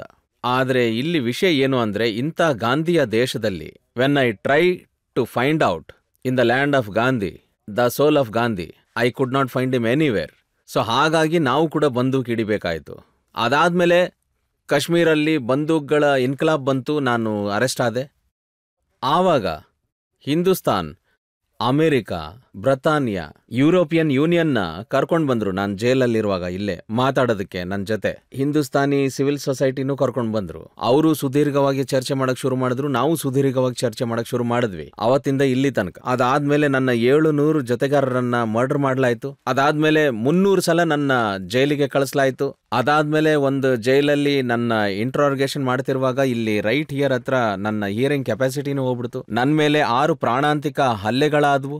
ಇದಂತೂ ಸೀಸ್ ಫೈರ್ ಆದ್ಮೇಲೂ ಕೂಡ ದೇಶದ ಮೇಲೆ ಸ್ಟೇಟ್ನ ದೌರ್ಜನ್ಯ. ಈಗ ನೀವು ನೋಡಿರ್ಬೋದು, ಕಾಶ್ಮೀರ್ನ ಜನ 2008ರಲ್ಲಿ ಪೂರ್ತಿ ಇನ್ಕಲಾಬ್ ತಂದಿದ್ರು. ಕಾಶ್ಮೀರಲ್ಲಿ ಒಂದು ಟ್ರಾನ್ಸ್ಫಾರ್ಮೇಶನ್ ಆಗಿತ್ತು ಕಾಶ್ಮೀರಿ ಕಾಮ್ನಲ್ಲಿ, ಒಂದು ವೈಲೆಂಟ್ ಮೂವ್ಮೆಂಟ್ ಇಂದ ನಾನ್ ವೈಲೆಂಟ್ ಮೂವ್ಮೆಂಟ್. ಸೊ ಅದಾದ್ಮೇಲೆ ಏನಾಯ್ತು, 72 ಶವಗಳು ನಮಗೆ ಸಿಕ್ವು. 2009ರಲ್ಲಿ 45 ಶವಗಳು ಸಿಕ್ವು. 2010ರಲ್ಲಿ ಇನ್ಕ್ಲಾಬಲ್ಲಿ 128 ಶವಗಳು ಸಿಕ್ವು. ಇಂಥ ಒಂದು ಪರಿಸ್ಥಿತಿ ಬರೋದಕ್ಕೆ ಬಂದೂಕ್ನ ಬಳಸಲಾಯ್ತು. ಸೊ ಶಾಂತಿಯುತವಾಗಿ ಮಾಡೋ ಕೆಲಸವನ್ನ ನೀವು ಶವಗಳು ತಗೊಳೋದಕ್ಕೆ ಬ್ಯಾಕ್ ಕೊಡ್ತಾ ಇದ್ದೀರಾ. ಸೊ ನೀವು ಆ ಜನಾಂಗವನ್ನ ಬಂದೂಕನ್ ಕಡೆ ತಳ್ತಿದ್ದೀರೇನೋ. ಯಾಸಿನ್ ಸಾಹೇಬ್ರೆ, ನಿಮ್ಗೆ ಇಲ್ಲಿ ದಬ್ಬಾಳಿಕೆ ಕಾಣಿಸ್ತಾ ಇದೆ, ಬಾಡಿ ಕಾಣಿಸ್ತಾ ಇದೆ, ಹೆಣ ಕೂಡ ಕಾಣಿಸ್ತಾ ಇದೆ. ಆದ್ರೆ ನಿಮ್ಗೆ ಪಾಕಿಸ್ತಾನದಲ್ಲಿ ಅಂತದ್ದೇನು ಕಾಣಿಸ್ತಿಲ್ಲ ಅಲ್ವಾ? ಅವರು ಇಲ್ಲಿಗೆ ಅಜ್ಮಲ್ ಕಸಬ್ನ ಸೇಡ್ ತೀರಿಸ್ಕೊಳ್ಳೋದಕ್ಕೆ ಅಂತ ಕಳಿಸ್ತಾರೆ. ಮತ್ತೆ ನಮ್ಮ ಭಾರತೀಯ ಪ್ರಜೆಗಳನ್ನ, ಅಮಾಯಕ ಪ್ರಜೆಗಳನ್ನ ಕೊಂದು ಅಲ್ಲಿಗೆ ವಾಪಸ್ ಹೋಗ್ತಾರೆ. ನೀವಿದ್ರ ಬಗ್ಗೆ ಧ್ವನಿನೇ ಎತ್ತಲ್ಲ. ನೋಡಿ, ಮುಂಬೈಯಲ್ಲಿ ಏನಾಯ್ತಲ್ಲ, ಅವಾಗ ನಾನು ಜೈಲಲ್ಲಿದ್ದೆ. But it is on record. ನಾನ್ ಮಾತ್ರ ಅಲ್ಲ, ಕಾಶ್ಮೀರಲ್ಲಿ ಯಾರೇ ಜನರ ನೆಮ್ಮದಿಯನ್ನು ಕೋರ್ಕೊಳ್ಳೋ ಲೀಡರ್ಗಳು ಇದಾರಲ್ವಾ, ಮುಂಬೈಯಲ್ಲಿ ಆ ಇನ್ಸಿಡೆಂಟ್ ನಡೆದಾಗ ಎಲ್ಲರೂ ಅದನ್ನ ಕಂಡೆಮ್ ಮಾಡಿದ್ರು. ಮತ್ತೆ ಎಲ್ರು ಏನ್ ಹೇಳಿದ್ರಂದ್ರೆ, ಸಾಕು ಅಂತೀರಾ? ಕಂಡಮ್ ಮಾಡಿದ್ರಿ? ಅರೆ, ಎಲ್ರು ಏನ್ ಹೇಳಿದ್ರು, it was a brutal killing ಅಂತ. What else you want from us? ಅವರಂತೂ ಕೊಲೆ ಮಾಡಿರ್ಲಿಲ್ವಲ್ಲ. ವಿಷಯ ಏನು ಅಂದ್ರೆ, ಒಂದು ಇನ್ಸಿಡೆಂಟ್ ನಡೀತು, ಅದರಲ್ಲಿ ಎಷ್ಟೊಂದು ಅಮಾಯಕ ಜನ ಸತ್ತು. ಅದನ್ನ ನಾವು ನೋಡಿ, ಇಲ್ಲಿ ಎಷ್ಟು ಜನ ಕೂತಿದಾರಲ್ಲ, ಅವರ ರಿಯಾಕ್ಷನ್ ಹೇಗಿದೆ ಅಂದ್ರೆ, ಅದೊಂದು ಆಕ್ಸಿಡೆಂಟ್ ಅಲ್ಲ, ಅದು ಭಾರತದ ಮೇಲೆ ಆಗಿರುವಂತ ಒಂದು ದಾಳಿ. ಅದೊಂದು ಬ್ರೂಟಲ್ ಕಿಲ್ಲಿಂಗ್ ಕೂಡ, ಒಂದು ಬ್ರೂಟಲ್ ಕಿಲ್ಲಿಂಗ್ ಆಯ್ತು ಅಲ್ಲಿ. ಅವರು, ನೀವು ಆವತ್ತಿನ ದಿನದ ನ್ಯೂಸ್ ಪೇಪರ್ನ ತೆಗೆದು ನೋಡಿ. ನಾನು ಬರೀ ನಂದು ಮಾತ್ರ ಹೇಳ್ತಾ ಇಲ್ಲ. ಆವಾಗ ಕಾಶ್ಮೀರಲ್ಲಿ ಎಷ್ಟು ಜನರ ಶಾಂತಿ ಕೋರ್ಕೊಳ್ಳೋಂಥ ಲೀಡರ್ಗಳು ಇದಾರಲ್ವಾ, ಪ್ರತಿಯೊಬ್ರು ಮುಂಬೈನಲ್ಲಿ ನಡೆದ ಆ ಇಶ್ಯೂ ಬಗ್ಗೆ ಕಂಡೆಮ್ ಮಾಡಿದ್ದಾರೆ. ನೋಡಿ, ಯಾವ ದೇಶ ಈ ತರ ಬ್ರೂಟಲ್ ಕಿಲ್ಲಿಂಗ್ ಮಾಡತ್ತಲ್ಲ, ಮತ್ತೆ ಯಾವ ದೇಶ ಅಮಾಯಕ ಜನರನ್ನ ಕೊಲ್ಲುತ್ತಲ್ಲ, ಹಾಗೆ ಮಾಡೋದಕ್ಕೆ ಆತಂಕವಾದಿಗಳನ್ನ ಕಳಿಸ್ತಾರಲ್ಲ, ಅವ್ರ ಜೊತೆಗೆ ನೀವು ಮಾತುಕತೆ ಮಾಡ್ತಿರಲ್ಲ, ಅದರಿಂದ ಕಾಶ್ಮೀರದ ಪರಿಸ್ಥಿತಿ ನೋಡಿ. ಮೊದಲು ನೀವೇ ಅಲ್ಲ ಈ ಟಾಪಿಕ್ ನಾಗ್ತಾ ಇದ್ದೀರಾ. ಅಂದ್ರೆ ನಾನು ಅದನ್ನೇ ಹೇಳೋದು, ಹಿಂದೂಸ್ತಾನ್ನ ಬೇಸಿಕ್ ಕನ್ಫ್ಯೂಷನ್ ಏನು? ನಿಮಗೊಂದ್ ವೇಳೆ ಇವೇ ಕಂಪ್ಲೇಂಟ್ಸ್ ಇದ್ರೆ ಅಂದ್ರೆ ನೀವಂತೂ ಹೇಳಿಲ್ಲ ಇದೇ ಸಮಸ್ಯೆಗಳಂತ, ಅದಕ್ಕೆ ನಾವು ಪಾಕಿಸ್ತಾನ ಜೊತೆ ನಾನ್ ನಿಮ್ಮನ್ನ ಈ ಮಾತು ಕೇಳ್ತಾ ಇದ್ದೀನಿ, ನಿಮ್ಗೆ ನಂಬಿಕೆ ಇದೆಯಾ? ಅಲ್ಲ, ನಾನೇನ್ ಹೇಳ್ತಿದ್ದೀನಿ ಅಂದ್ರೆ ಹಿಂದೂಸ್ತಾನ್ ಪಾಕಿಸ್ತಾನ್ ಜೊತೆ ಮಾತಾಡಕ್ ಹೋಗ್ತಾನೇ ಇದೆ. ಅವ್ರು ಹೇಳ್ತಾರೆ ಕಾಶ್ಮೀರ ಪಾಕಿಸ್ತಾನದ ಭಾಗ, ನಾವು ಅದ್ರ ಬಗ್ಗೆ ಮಾತ್ರ ಮಾತಾಡ್ತೀವಿ ಅಂತ. ಅದೇ ತರ ಹಿಂದೂಸ್ತಾನ್ ಕೂಡ ತಮ್ಮಲ್ಲಿ ಏನ್ ಮಾಡ್ತವಲ್ಲ ಅದ್ರ ಬಗ್ಗೆ ಮಾತುಕತೆ ಆಗ್ತಿಲ್ಲ. ಯಾವ ಪಾಕಿಸ್ತಾನ ಭಾರತಕ್ಕೆ ಭಯೋತ್ಪಾದಕರನ್ನ ಕಳಿಸುತ್ತೋ ಅದ್ರ ಬಗ್ಗೆ ನಂಬಿಕೆ ಅಂತ, ಅಮಾಯಕರನ್ನ ಕೊಲ್ಲುವಂತ ನಂಬಿಕೆ ಇದೆ. ಇಲ್ಲಿ ನೋಡಿ, ಇಲ್ಲಿ ನಂಬಿಕೆಯ ಪ್ರಶ್ನೆ ಅಲ್ಲ, ನಿಮಗೆ ನಿಮ್ಮ ದೇಶದ ಮೇಲೆ ಪರ್ಸೆಪ್ಷನ್ ಏನಿದೆ. ದೇಶದ ಪರ್ಸೆಪ್ಷನ್ ಏನು ಅಂದ್ರೆ ನಾನು ಪಾಕಿಸ್ತಾನ ಜೊತೆ ಮಾತಾಡ್ಬೇಕು, ನಿಮ್ಮ ಮಿಸೈಲ್ಗಳು ಇದಾವಲ್ಲ ಆ ಸಮಸ್ಯೆಗಳನ್ನೆಲ್ಲ ನಾನು ಸಾಲ್ವ್ ಮಾಡಬೇಕು. ಯಾವಾಗ ನೀವು ನಮ್ಮ ಬಗ್ಗೆ ಮಾತಾಡ್ತಿರೋ ನಿಮ್ಮ ಲ್ಯಾಂಗ್ವೇಜೇ ಚೇಂಜ್ ಆಗ್ಬಿಡುತ್ತೆ. ಆವಾಗ ವೊಕ್ಯಾಬ್ಲರಿ ಬೇರೆನೆ ಬರುತ್ತೆ. ಆವಾಗ ವ್ಯಕ್ತಿ ಯಾವ ತರ ಚೇಂಜ್ ಆಗ್ಬಿಡ್ತಾನೆ ಅಂದ್ರೆ, ಯಾವ ವ್ಯಕ್ತಿ ಆ ವಿಷಯದ ಚರ್ಚೆನ ಸ್ಟ್ರೆಂಥನ್ ಮಾಡಕ್ ಹೋಗಿದ್ನೋ ಅವನ್ನ ವೀಕ್ ಮಾಡಿದ ಅಂತ ಹೇಳ್ತೀರಾ ನೀವು. ನೋಡಿ, ನೀವು ನನ್ನ ಒಂದು ಪ್ರಶ್ನೆಗೆ ಉತ್ತರ ಕೊಟ್ಬಿಡಿ. ಯಾವ ಪಾಕಿಸ್ತಾನಕ್ಕೆ ಅಲ್ಲಿನ ಹತ್ಯೆಗಳನ್ನ ನಿಲ್ಸೋದಿಕ್ಕೆ ಸಾಧ್ಯ ಆಗಿಲ್ವೋ, ಯಾವ ಪಾಕಿಸ್ತಾನದಲ್ಲಿ ಪ್ರತಿದಿನ ಆತಂಕವಾದಿಗಳಿಂದ ಜನ ಸಾಯ್ತಾ ಇದ್ದಾರೋ ಆ ಪಾಕಿಸ್ತಾನ ತನ್ನ ಸಮಸ್ಯೆಗಳನ್ನ ಮೊದಲು ಬಗೆಹರಿಸ್ಕೊಳ್ಳಿ. ನೋಡಿ, ಯಾವ ದೇಶಕ್ಕೆ ತನ್ನ ಸಮಸ್ಯೆ ಬಗೆಹರಿಸ್ಕೊಳಕ್ ಸಾಧ್ಯ ಆಗಿಲ್ವೋ, ಯಾವ ದೇಶಕ್ಕೆ ತನ್ನ ಪ್ರಜಾಪ್ರಭುತ್ವ ಸರಿಯಾಗಿ ಮಾಡಕ್ಕಾಗಿಲ್ವೋ ನೋಡಿ, ನೀವು ಮೊದಲು ಈ ವಿಷಯನ ತಲೆಯಿಂದ ಕಿತ್ತಾಕಿ ನಾವು ಕಾಶ್ಮೀರ ಅವರು ಸ್ವಾತಂತ್ರ್ಯ ಕೇಳ್ತಿದೀವಿ ಅಂತ. ಸರಿ ಬಿಡಿ, ಕೆಲವರು ಸ್ವಾತಂತ್ರ್ಯ ಬೇಕು ಅಂತಾರೆ, ಕೆಲವರು ಹೇಳ್ತಾರೆ ಕಾಶ್ಮೀರಿಗೆ ಸ್ವಾತಂತ್ರ್ಯ ಬೇಕು, ಅದಕ್ಕೆಲ್ಲ ನಾವು ತುಂಬಾ ಫೆಸಿಲಿಟೇಟ್ ಮಾಡಬೇಕು ಅದು ಇದು ಅಂತ. ಆದ್ರೆ ನನ್ನ ಒಂದು ಪ್ರಶ್ನೆ ಏನು ಅಂದ್ರೆ, ಯಾವುದೇ ಒಂದು ಶಾಸನ, ಒಂದು ಪದ್ಧತಿ ಜಗತ್ತಲ್ಲಿ ನಡೆಯಕ್ ಸಾಧ್ಯನೇ ಇಲ್ಲ ಜನ ಅದಕ್ಕೆ ಒಪ್ಕೊಂಡು ಜೊತೆಲಿಲ್ಲ ಅಂದ್ರೆ. ಸೊ ಇದೆಲ್ಲ ಕಾಶ್ಮೀರ್ನ ಜನರ ಪ್ರಭಾವ. ಕಾಶ್ಮೀರ್ನ ಜನ ಹೇಳ್ತಾ ಇದ್ದಾರೆ ಮೊದಲು ನಮ್ಮ ಪ್ರಾಬ್ಲಮ್ನ ಸಾಲ್ವ್ ಮಾಡಿ ಅಂತ. ಇದು ಪಾಕಿಸ್ತಾನ ಸಮಸ್ಯೆ ಅಲ್ಲ, ಹಿಂದೂಸ್ತಾನ ಸಮಸ್ಯೆ ಅಂತೂ ಅಲ್ವೇ ಅಲ್ಲ. ಆದ್ರೆ ಕಾಶ್ಮೀರ್ನ ಜನರ ದೊಡ್ಡ ಸಮಸ್ಯೆ ಇದು. ಅದಕ್ಕೆ ಕಾಶ್ಮೀರಿ ಜನರದ ಇಚ್ಛೆ ಏನು ಅಂದ್ರೆ, ನೀವು ಏನು ಹೇಳಿದ್ರಲ್ಲ, ನನಗೆ ಒಂದು ಸ್ವಾತಂತ್ರ್ಯ ಇರುತ್ತೆ ಅಂದ್ರೆ ನಾನು ಹಿಂದೂಸ್ತಾನ್ ಜೊತೆಲಾದ್ರೂ ಹೋಗ್ಲಿ, ಪಾಕಿಸ್ತಾನ್ ಜೊತೆಲಾದ್ರೂ ಹೋಗ್ಲಿ, ಅಥವಾ ನಾನು ಸ್ವತಂತ್ರವಾಗಿರ್ಲಿ. ನಾನು ನಿಮ್ಗೆ ಯಾವ ಪ್ರಶ್ನೆ ಕೇಳ್ತಾ ಇದ್ದೀನೋ ನೀವು ಅದಕ್ಕೆ ಉತ್ತರ ಕೊಡ್ತಾ ಇಲ್ಲ. ಯಾವ ಪಾಕಿಸ್ತಾನಕ್ಕೆ ತನ್ನ ದೇಶದ ಸಮಸ್ಯೆನ ಬಗೆಹರಿಸ್ಕೊಳಕ್ಕಾಗಿಲ್ವೋ ಅವರು ಕಾಶ್ಮೀರದ ಸಮಸ್ಯೆ ಬಗೆಹರಿಸ್ತಾರೆ ಅಂತ ನಿಮ್ಗೆ ಅನ್ಸುತ್ತೆ? ನೋಡಿ, ಪಾಕಿಸ್ತಾನ್ ಒಂದು ಸೊವೆರಿಯನ್ ಕಂಟ್ರಿ, ಅದರ ತನ್ನದೇ ಆದಂತೆ ಸಮಸ್ಯೆಗಳು ಏನು, ನನಗೆ ಯಾವುದೇ ಅಧಿಕಾರ ಇಲ್ಲ ಅವರ ವೈಯಕ್ತಿಕ ಸಮಸ್ಯೆಗಳಲ್ಲಿ ನಾನು ತಲೆ ಹಾಕೋದು. ನಾನೇನಾದ್ರೂ ಹಿಂದೂಸ್ತಾನ್ನ ಯಾವುದೇ ರಾಜ್ಯದ ಸಮಸ್ಯೆ ಬಗ್ಗೆ ಮಾತಾಡಿದ್ನ ಇಲ್ಲಿ, ನಾನು ಯಾವ್ದಾದ್ರೂ ಇಶ್ಯೂ ಎತ್ತಿದ್ನ ಇಲ್ಲಿ? ಅದಕ್ಕೆ ನಾನು ಹೇಳೋದು, ನನಗೆ ಯಾವುದೇ ಅಧಿಕಾರ ಇರಲ್ಲ ಹಿಂದೂಸ್ತಾನ್ನ ಯಾವುದೇ ಒಂದು ದೊಡ್ಡ ಸಮಸ್ಯೆ ಬಗ್ಗೆ ನಾನು ಮಾತಾಡೋದು ಅಥವಾ ಪಾಕಿಸ್ತಾನ ದೇಶದಲ್ಲಿರೋ ಸಮಸ್ಯೆಗಳ ಬಗ್ಗೆ ಮಾತಾಡೋದು. ನಾನು ಮಾತಾಡೋದು ಬರೀ ಕಾಶ್ಮೀರ್ ಸಮಸ್ಯೆಗಳ ಬಗ್ಗೆ. ಕಾಶ್ಮೀರ ಜನತೆ ಏನು ಹೇಳುತ್ತೆ, ನಮ್ಮ ಸಮಸ್ಯೆಗಳನ್ನ ಸಾಲ್ವ್ ಮಾಡಿ, ಎಲ್ಲ ಡಿಸ್ಪ್ಯೂಟ್ ಸಾಲ್ವ್ ಮಾಡಿ ನಮ್ಮನ್ನ ಆರಾಮಾಗಿರಕ್ಕೆ. ನಾನು ನಿಮ್ಗೆ ಒಂದು ಸ್ಪಷ್ಟನೆ ಕೊಡಬೇಕು ಅಂತಿದ್ದೀನಿ. ನಾನು ಪಾಕಿಸ್ತಾನಕ್ಕೆ ಹೋದಾಗ ಒಬ್ರು ಪತ್ರಕರ್ತರು ನನಗೆ ಒಂದು ಪ್ರಶ್ನೆ ಕೇಳಿದ್ರು, ಸಾವಿರಾರು ಜನಗಳ ಮುಂದೆ. ಅವರು ಏನ್ ಹೇಳಿದ್ರು ಅಂತಂದ್ರೆ, ಸಾಕಷ್ಟು ಜನಗಳ ಪಾಕಿಸ್ತಾನದ ಒಂದು ನಂಬಿಕೆ ಏನು ಅಂತಂದ್ರೆ ಕಾಶ್ಮೀರ ಇಲ್ಲದ ಪಾಕಿಸ್ತಾನ ಅಪೂರ್ಣ ಅಂತ. ಇದಕ್ಕೆ ನಿಮ್ಮ ಅನಿಸಿಕೆ ಏನು? ನೋಡಿ, ನಾನು ಹೇಳಿದೆ ಭಾರತದಲ್ಲಿ ಸಾಕಷ್ಟು ಜನ ಇದ್ದಾರೆ, ಅವರ ನಂಬಿಕೆ ಪ್ರಕಾರ ಪಾಕಿಸ್ತಾನ ಇಲ್ಲದೆ ಭಾರತ ಅಪೂರ್ಣ ಅಂತ.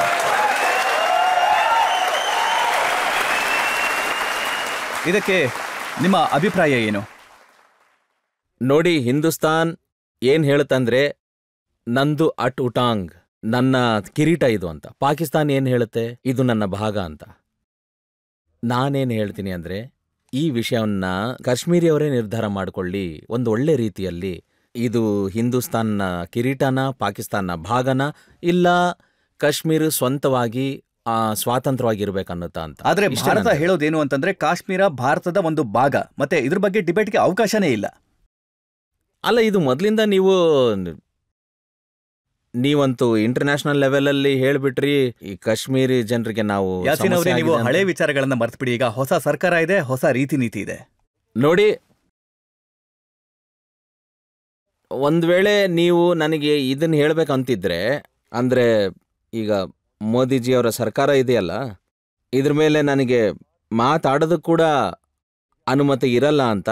ಸೊ ನಾನು ಮೊದಲೇ ಹೇಳ್ಬಿಟ್ಟಿದ್ದೆ ನಿಮಗೆ, ನಾವು ಮಾತಾಡೇ ಆಡ್ತೀವಿ ಅಂತ.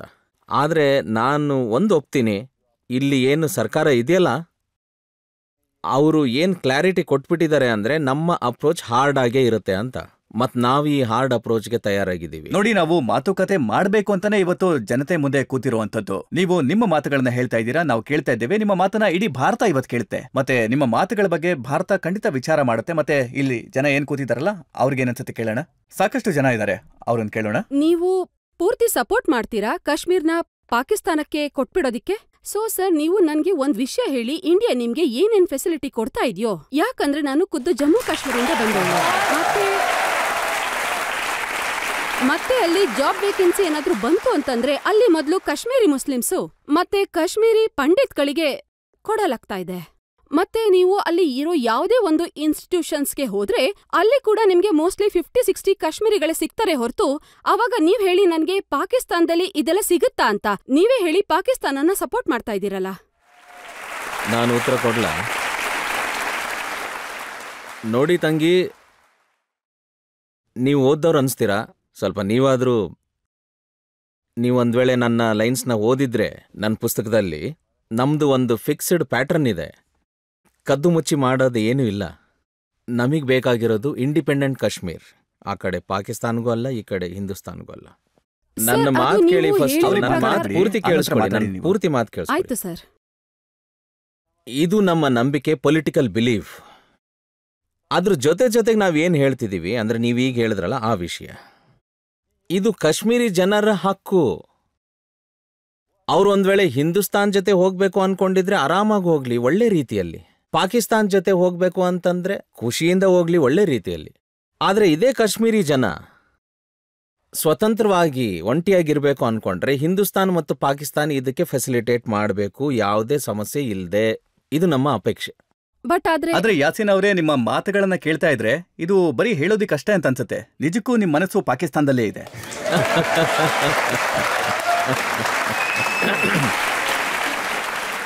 ನೋಡಿ, ಒಂದ್ ವೇಳೆ ನೀವು ನನಗೆ ನನ್ನ ಪೊಲಿಟಿಕಲ್ ಬಿಲೀಫೇ ಸುಳ್ಳು ಅಂತ ಅಂತಿದ್ದೀರಾ ಅಂದ್ರೆ, ಪ್ರತಿಯೊಬ್ಬರ ಒಂದು ಪೊಲಿಟಿಕಲ್ ಬಿಲೀಫ್ ಇರುತ್ತೆ. ಯಾವ ರೀತಿಯಲ್ಲಿ ಈಗ ನರೇಂದ್ರ ಮೋದಿ ಅವರ ಸರ್ಕಾರ ಬಂತೋ, ಯಾಕಂದ್ರೆ 1947ರಿಂದ ಇವ್ರದೊಂದು ಇಲ್ಲಿ ತನಕ ಮೆಜಾರಿಟಿ ಸಿಗ್ತಾ ಇರಲಿಲ್ಲ. ಆದ್ರೆ ನೀವೇ ನೋಡಿದ್ರಿ, ಇವ್ರಿಗೆ ಮೆಜಾರಿಟಿ ಸಿಕ್ಮೇಲೆ ಇವರು ನಿಜವಾದ ಬಣ್ಣ ತೋರಿಸ್ಬಿಟ್ರು. ಈಗ ಅವ್ರೇನ್ ಮಾತಾಡ್ತಾರೆ, ತಮ್ಮ ಪೊಲಿಟಿಕಲ್ ಬಿಲೀಫ್ಸ್ನ ಮಾತಾಡ್ತಾರೆ. ಅಂದ್ರೆ ಅದೇ ಹಾರ್ಡ್ ಮಾತುಗಳೇ ಮಾತಾಡ್ತಾರೆ. ಅಂದ್ರೆ ಏನಂತಾರೆ, ನೋ ಮರ್ಸಿ. ನಮಗೆ ಬರೀ ನೋಡಿ, ನನ್ನ ಮಾತು ಕೇಳಿ, ಅವ್ರು ಪಾಕಿಸ್ತಾನ ವಿರುದ್ಧ ಯಾವ್ದು ಹಾರ್ಡ್ ಮಾತುಗಳೇ ಆಡಿಲ್ಲ. ಅದೇ ತರ ನಮ್ದು ಒಂದು ಪೊಲಿಟಿಕಲ್ ಬಿಲೀಫ್ ಇದೆ. ಅದನ್ನ ನಾವು ಇಡೀ ಜಗತ್ತಲ್ಲಿ ಪ್ರೊಪಗೇಟ್ ಮಾಡ್ತೀವಿ, ಇಂಡಿಯಾದಲ್ಲೂ ಪ್ರೊಪಗೇಟ್ ಮಾಡ್ತೀವಿ. ಸೊ ಯಾರ ಪೊಲಿಟಿಕಲ್ ಬಿಲೀಫು ಸುಳ್ಳಾಗಿರೋಕ್ ಸಾಧ್ಯ ಇಲ್ಲ. ನಮ್ಮ ಪೊಲಿಟಿಕಲ್ ಬಿಲೀಫ್ ಏನು ಅಂದ್ರೆ, ನಮಗೆ ಸ್ವಾತಂತ್ರ್ಯ ಬೇಕು ಅಂತ ಕೋರ್ತೀವಿ. ಸರ್, ನನ್ನ ಪ್ರಶ್ನೆ ಏನಂದ್ರೆ, ಪಾಕಿಸ್ತಾನಗೆ ಹೆಲ್ಪ್ಗೆ ಅಂತ ಹೋಗ್ತೀರಾ? ಏನಂದ್ರೆ ಪಾಕಿಸ್ತಾನ ಯಾವಾಗ್ಲೂ USA ಗೆ ಹೆಲ್ಪ್ ಕೇಳ್ತಾರೆ, ಮತ್ತೆ ಚೈನಾ ಅವರು ಹೆಲ್ಪ್ ಮಾಡ್ತಾರೆ. ನೀವು ಇಂಡಿಯಾ ಬಗ್ಗೆ ಯಾಕೆ ಮಾತಾಡಲ್ಲ ಸರ್? ನೋಡಿ, ಅವ್ರು ಏನ್ ಹೇಳ್ತಾ ಇದ್ದಾರೆ ಅಂತಂದ್ರೆ, ಪಾಕಿಸ್ತಾನದವರು ತಾವಾಗೆ ಅಮೆರಿಕಾದವರಿಂದ ಸಹಾಯ ತಗೋತಾ ಇದ್ದಾರೆ, ಕೆಲವೊಂದ್ಸರಿ ಚೈನಾದಿಂದ. ಮತ್ತಂತವ್ರು ನಿಮ್ಗೇನ್ ಸಹಾಯ ಮಾಡ್ತಾರೆ?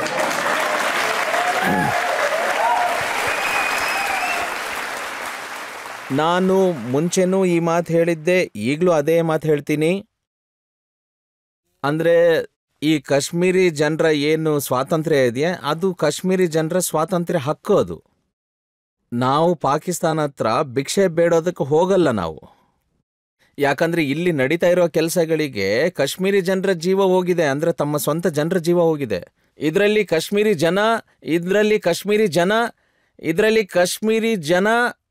ಕಾಶ್ಮೀರಿ ಜನ ಪ್ರಾಣ ಕಳ್ಕೊಂಡಿದ್ದಾರೆ, ತ್ಯಾಗ ಮಾಡಿದ್ದಾರೆ. ಎಲ್ಲ ಕಾಶ್ಮೀರಿ, ಪ್ರತಿ ಕಾಶ್ಮೀರಿ ಲೀಡರ್ ಏನ್ ಸಫರ್ ಮಾಡಿದ್ದಾರೆ ಅಂದ್ರೆ, ಯಾವುದೇ ಒಂದು ಧರ್ಮ ಜನಾಂಗ ಲಕ್ಷಗಟ್ಲೆ ಜನರನ್ನ ತ್ಯಾಗ ಮಾಡ್ತಾ ಇದ್ರೆ ನಿಮ್ಗೆ ಅನ್ಸುತ್ತೆ ಆ ಧರ್ಮದ ಜನ ಭಿಕ್ಷೆ ಬೇಡಕ್ ಹೋಗ್ತಾರೆ ಪಾಕಿಸ್ತಾನ ಹತ್ರ ಅಂತ. ಯಾಸಿನ್ ಸಾಹೇಬ್ರೆ, ಇಲ್ಲಿ ಕೂತಿರುವಂತ ಅಷ್ಟು ಜನ ಏನ್ ಹೇಳ್ತಾ ಇದ್ದಾರೆ ಅಂದ್ರೆ, ನೀವು ಒಂದು ಸಲ ನರೇಂದ್ರ ಮೋದಿ ಅವ್ರ ಜೊತೆಗೆ ಮಾತುಕತೆ ಮಾತಾಡಿ ನಿಮ್ಮ ಅಷ್ಟು ಸಮಸ್ಯೆ ಸಾಲ್ವ್ ಆಗುತ್ತೆ.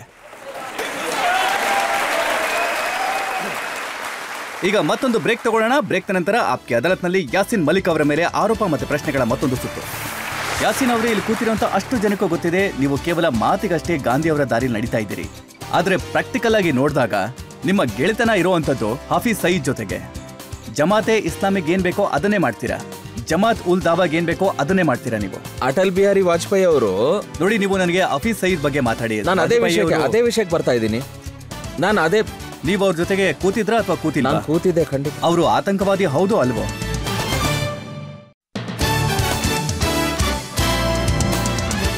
Welcome back. ಆಪ್ಕೆ ಅದಾಲತ್ನಲ್ಲಿ ಇವತ್ತಿನ ನಮ್ಮ ಅತಿಥಿ JKLFನ ಚೇರ್ಮನ್ ಯಾಸಿನ್ ಮಲಿಕ್.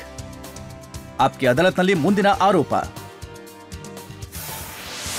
ಆಪ್ಕಿ ಅದಾಲತ್ನಲ್ಲಿ JKLFನ ಚೇರ್ಮನ್ ಯಾಸೀನ್ ಮಲಿಕ್ ಅವರ ಮೇಲಿರುವ ಆರೋಪವೆಂದರೆ ಇವರು ಹೇಳುವುದೇ ಒಂದು, ಮಾಡುವುದೇ ಇನ್ನೊಂದು ಎಂಬುದು. ಯಾಸೀನ್ ಅವರೇ, ಇಲ್ಲಿ ಕೂತಿರೋಂಥ ಅಷ್ಟು ಜನಕ್ಕೂ ಗೊತ್ತಿದೆ ನೀವು ಕೇವಲ ಮಾತಿಗಷ್ಟೇ ಗಾಂಧಿ ಅವರ ದಾರಿಲಿ ನಡೀತಾ ಇದ್ದೀರಿ. ನಾನು ಆಯುಧಗಳನ್ನ ಬಿಟ್ಟಿದ್ದೀನಿ, ಬಂದೂಕನ್ನ ಬಿಟ್ಟಿದ್ದೀನಿ.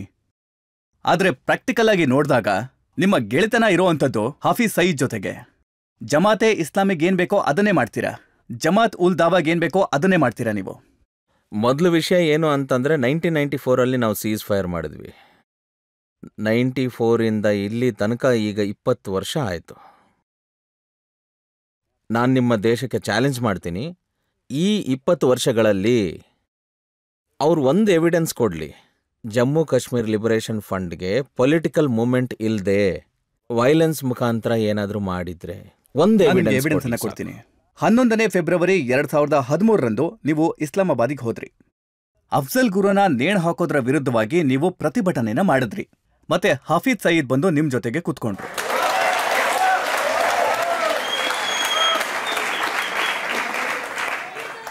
ನನ್ನ ಹತ್ರ ಫೋಟೋ ಇದೆ, ಬೇಕು ಅಂದ್ರೆ ನಾನು ಈಗಲೇ ಆ ಫೋಟೋನ ನಿಮಗೆ ತೋರಿಸ್ತೀನಿ. ನಾನು ಇದಕ್ಕೆ ಉತ್ತರ ಕೊಡ್ತೀನಿ. ಇಲ್ಲಿ ನೋಡಿ, ಯಾಸೀನ್ ಮಲಿಕ್ ಮತ್ತೆ ಹಾಫೀಜ್ ಸಯೀದ್.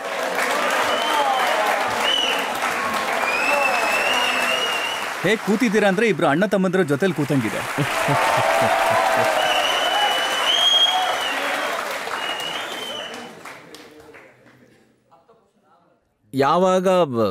ಯಾವಾಗ ಅಟಲ್ ಬಿಹಾರಿ ವಾಜಪೇಯಿ ಅವರು ರಂಜಾನ್ ಸೀಸ್ ಫೈರ್ ಅನೌನ್ಸ್ ಮಾಡಿದ್ರು,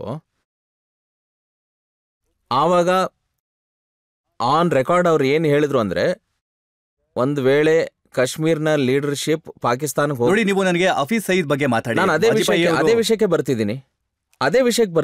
ನೀವು ಅವ್ರ ಜೊತೆಗೆ ಕೂತಿದ್ರಾ ಅಥವಾ ಕೂತಿದ್ದೆ? ಖಂಡಿತ. ಅವರು ಆತಂಕವಾದಿ ಹೌದು ಅಲ್ವೋ?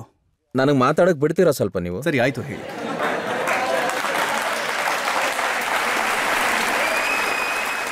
ಆವಾಗ ಅಟಲ್ ಬಿಹಾರಿ ವಾಜಪೇಯಿ ಅವರು ಏನು ಹೇಳಿದ್ರು ಅಂದ್ರೆ, ಕಾಶ್ಮೀರ್ ಒಂದ್ ವೇಳೆ ಪಾಕಿಸ್ತಾನ್ ಲೀಡರ್ಶಿಪ್ಗೆ ಹೋಗ್ಬೇಕು ಅಂತಿತ್ತು ಅಂದ್ರೆ ಪಾಕಿಸ್ತಾನ್ ಲೀಡರ್ಗಳ ಜೊತೆ ಮತ್ತೆ ಮಿಲಿಟೆಂಟ್ ಪವರ್ ಜೊತೆ ಪಾಕಿಸ್ತಾನ್ ಜೊತೆ ಮಾತಾಡಬೇಕು ಅಂದ್ರೆ ಒಂದು ಪೀಸ್ಫುಲ್ ಅಟ್ಮಾಸ್ಫಿಯರ್ ಕ್ರಿಯೇಟ್ ಆಗಬೇಕು ಅಂತ.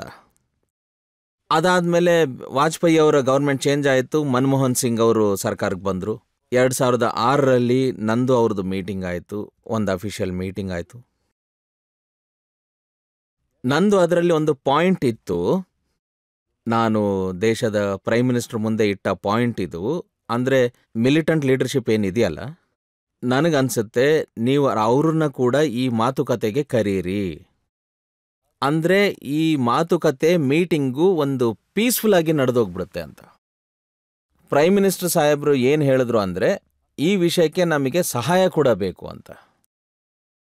ನಾನು ಅಮೇರಿಕಕ್ಕೆ ಹೋಗಿದ್ದೆ, ಮತ್ತೆ ಜಲ್ಜಲಾಗ್ ಬಂದೆ ಕಾಶ್ಮೀರಲ್ಲಿ.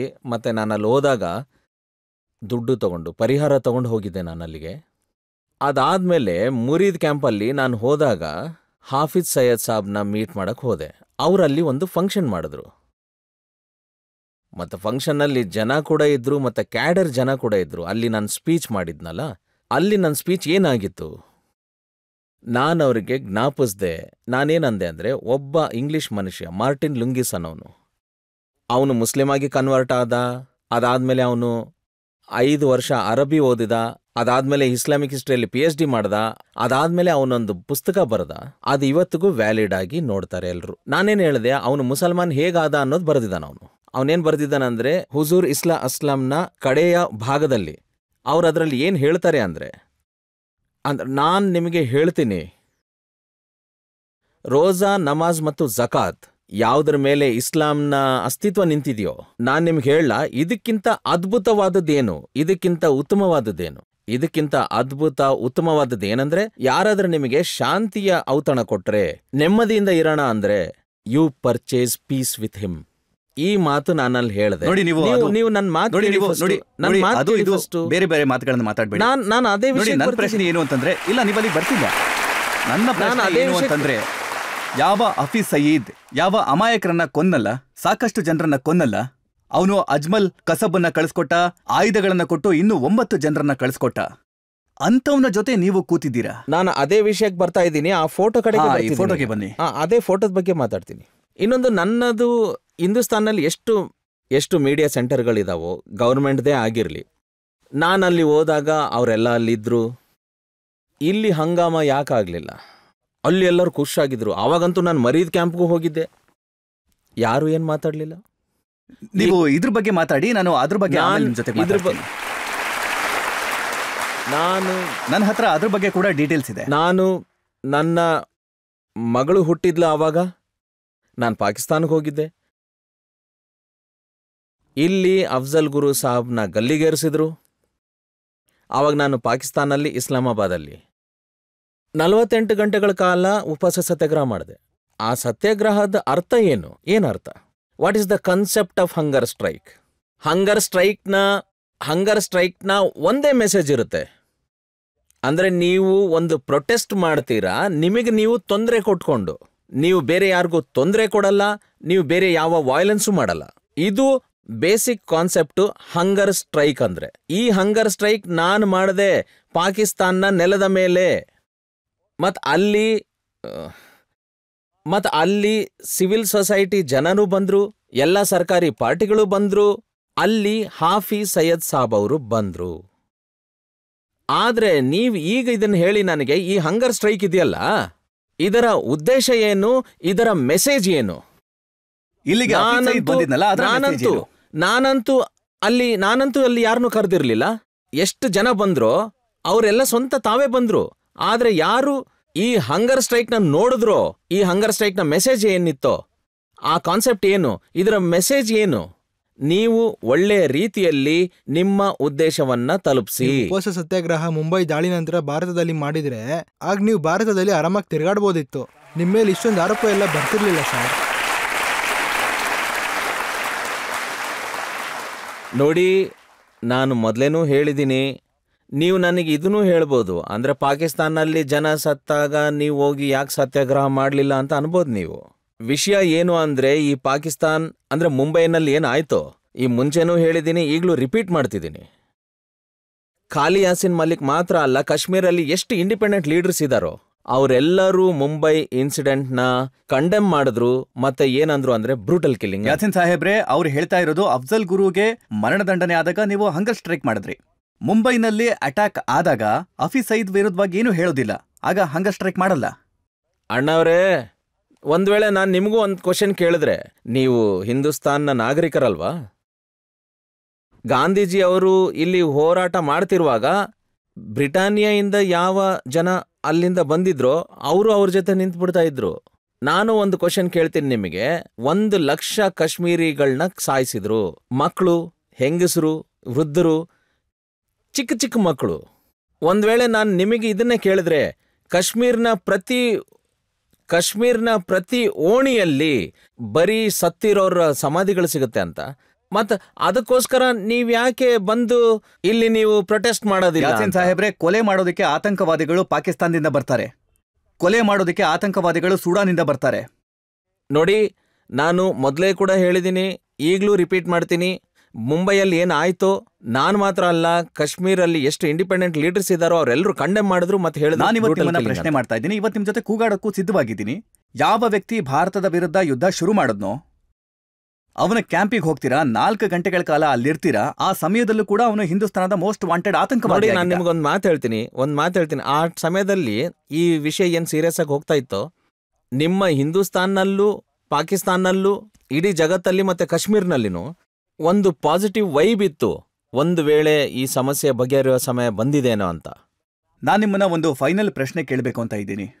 ನಿಮ್ಗೆ ನಿಜಕ್ಕೂ ಅನ್ಸುತ್ತಾ ಹಫೀಜ್ ಸಯೀದ್ ಅಂತ ವ್ಯಕ್ತಿ ಯಾರು ಹಿಂದೂಸ್ತಾನದ ಶತ್ರು ಆಗಿದ್ದಾನೋ, ಇಲ್ಲಿ ಆತಂಕವನ್ನ ಸೃಷ್ಟಿ ಮಾಡ್ತಾನೋ, ಯಾರು ಆತಂಕವಾದಿಗಳನ್ನ ಸೃಷ್ಟಿ ಮಾಡ್ತಾನೋ, ಅವನ ಜೊತೆಗೆ ಯಾರಾದ್ರೂ ಮಾತುಕತೆ ಮಾಡ್ಬೇಕಾ? ಅವನು ಮನುಷ್ಯತ್ವದ ಶತ್ರು ಅಲ್ವಾ? ಅವನು ಇಸ್ಲಾಂನ ಶತ್ರು ಅಲ್ವಾ? ನೋಡಿ, ನಾನು ನಿಮಗೊಂದು ಮಾತು ಹೇಳ್ತೀನಿ. ನಾವು ಕಾಶ್ಮೀರ ಬಗ್ಗೆ ಮಾತಾಡುವಾಗ ನಾನು ಯಾವಾಗೂ ಹೇಳಿಲ್ಲ ಈ ಲಷ್ಕರೆ ತೊಯ್ಬಾ ಏನಿದೆಯಲ್ಲ ಅವರು ಕಾಶ್ಮೀರ್ ಸಮಸ್ಯೆ ಬಗ್ಗೆ ಮಾತಾಡಬೇಕು ಅಂತ. ಇದು ನನ್ನ ಒಪಿನಿಯನ್ ಅಲ್ಲ.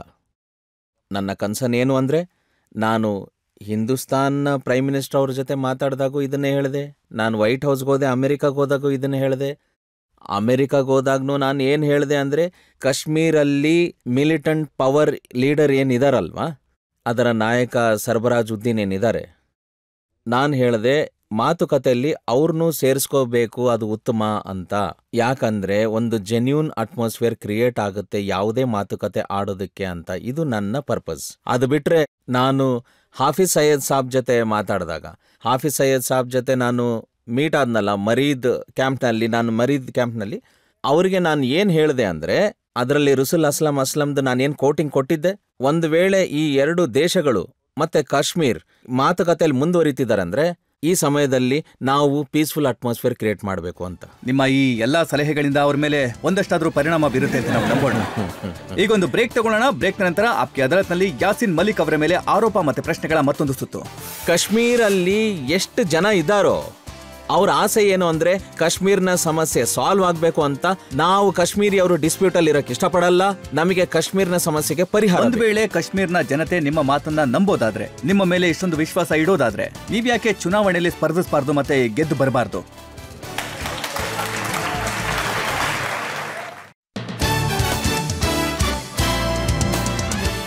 Welcome back. ಆಪ್ಕಿ ಅದಾಲತ್ನಲ್ಲಿ ನಾವಿವತ್ತು ಮೊಕದ್ದಮೆ ನಡೆಸ್ತಾ ಇರೋದು ಯಾಸೀನ್ ಮಲಿಕ್ ಅವರ ಮೇಲೆ. ಆಪ್ಕಿ ಅದಾಲತ್ನಲ್ಲಿ ಮುಂದಿನ ಆರೋಪ.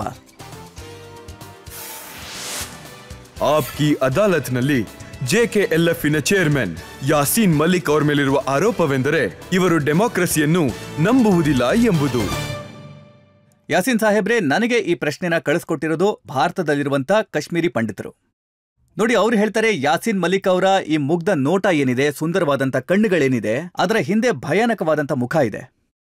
ನೋಡಿ, ಅವರು ನೆನಪಿಸ್ಕೊಳ್ತಾರೆ, ಯಾವಾಗ ಕಾಶ್ಮೀರಿ ಪಂಡಿತರನ್ನ ಅಲ್ಲಿಂದ ಹೊರಗಾಕಿದ್ರಲ್ಲ, ಅದರಲ್ಲಿ ನಿಮ್ಮ ಕೈವಾಡ ಇತ್ತು. ನೋಡಿ, ಅದರಲ್ಲಿ ಒಂದು ವೇಳೆ ನನ್ನ ಕೈವಾಡ ಇದ್ರೆ ಮತ್ತೆ ಇದ್ರ ಮೇಲೆ ಒಂದು ಎಕ್ಸ್ಕ್ಲೂಸಿವ್ ಒಂದು ಕಾನೂನಿ ಕಾರ್ಯವಾಹಿ ನಡೀಲಿ, ನಾನು ಅಲ್ಲಿಗೆ ಬರ್ತೀನಿ. ಎಲ್ಲ ಕಾಶ್ಮೀರ ಅಣ್ಣ ತಮ್ಮಂದ್ರು ಬಂದು ಕೂತ್ಕೊಳ್ಳಿ, ಅಲ್ಲಿ ಎಲ್ಲರೂ ಅಣ್ಣ ತಮ್ಮ ತಂಗಿ ಎಲ್ಲರೂ ಬರಲಿ.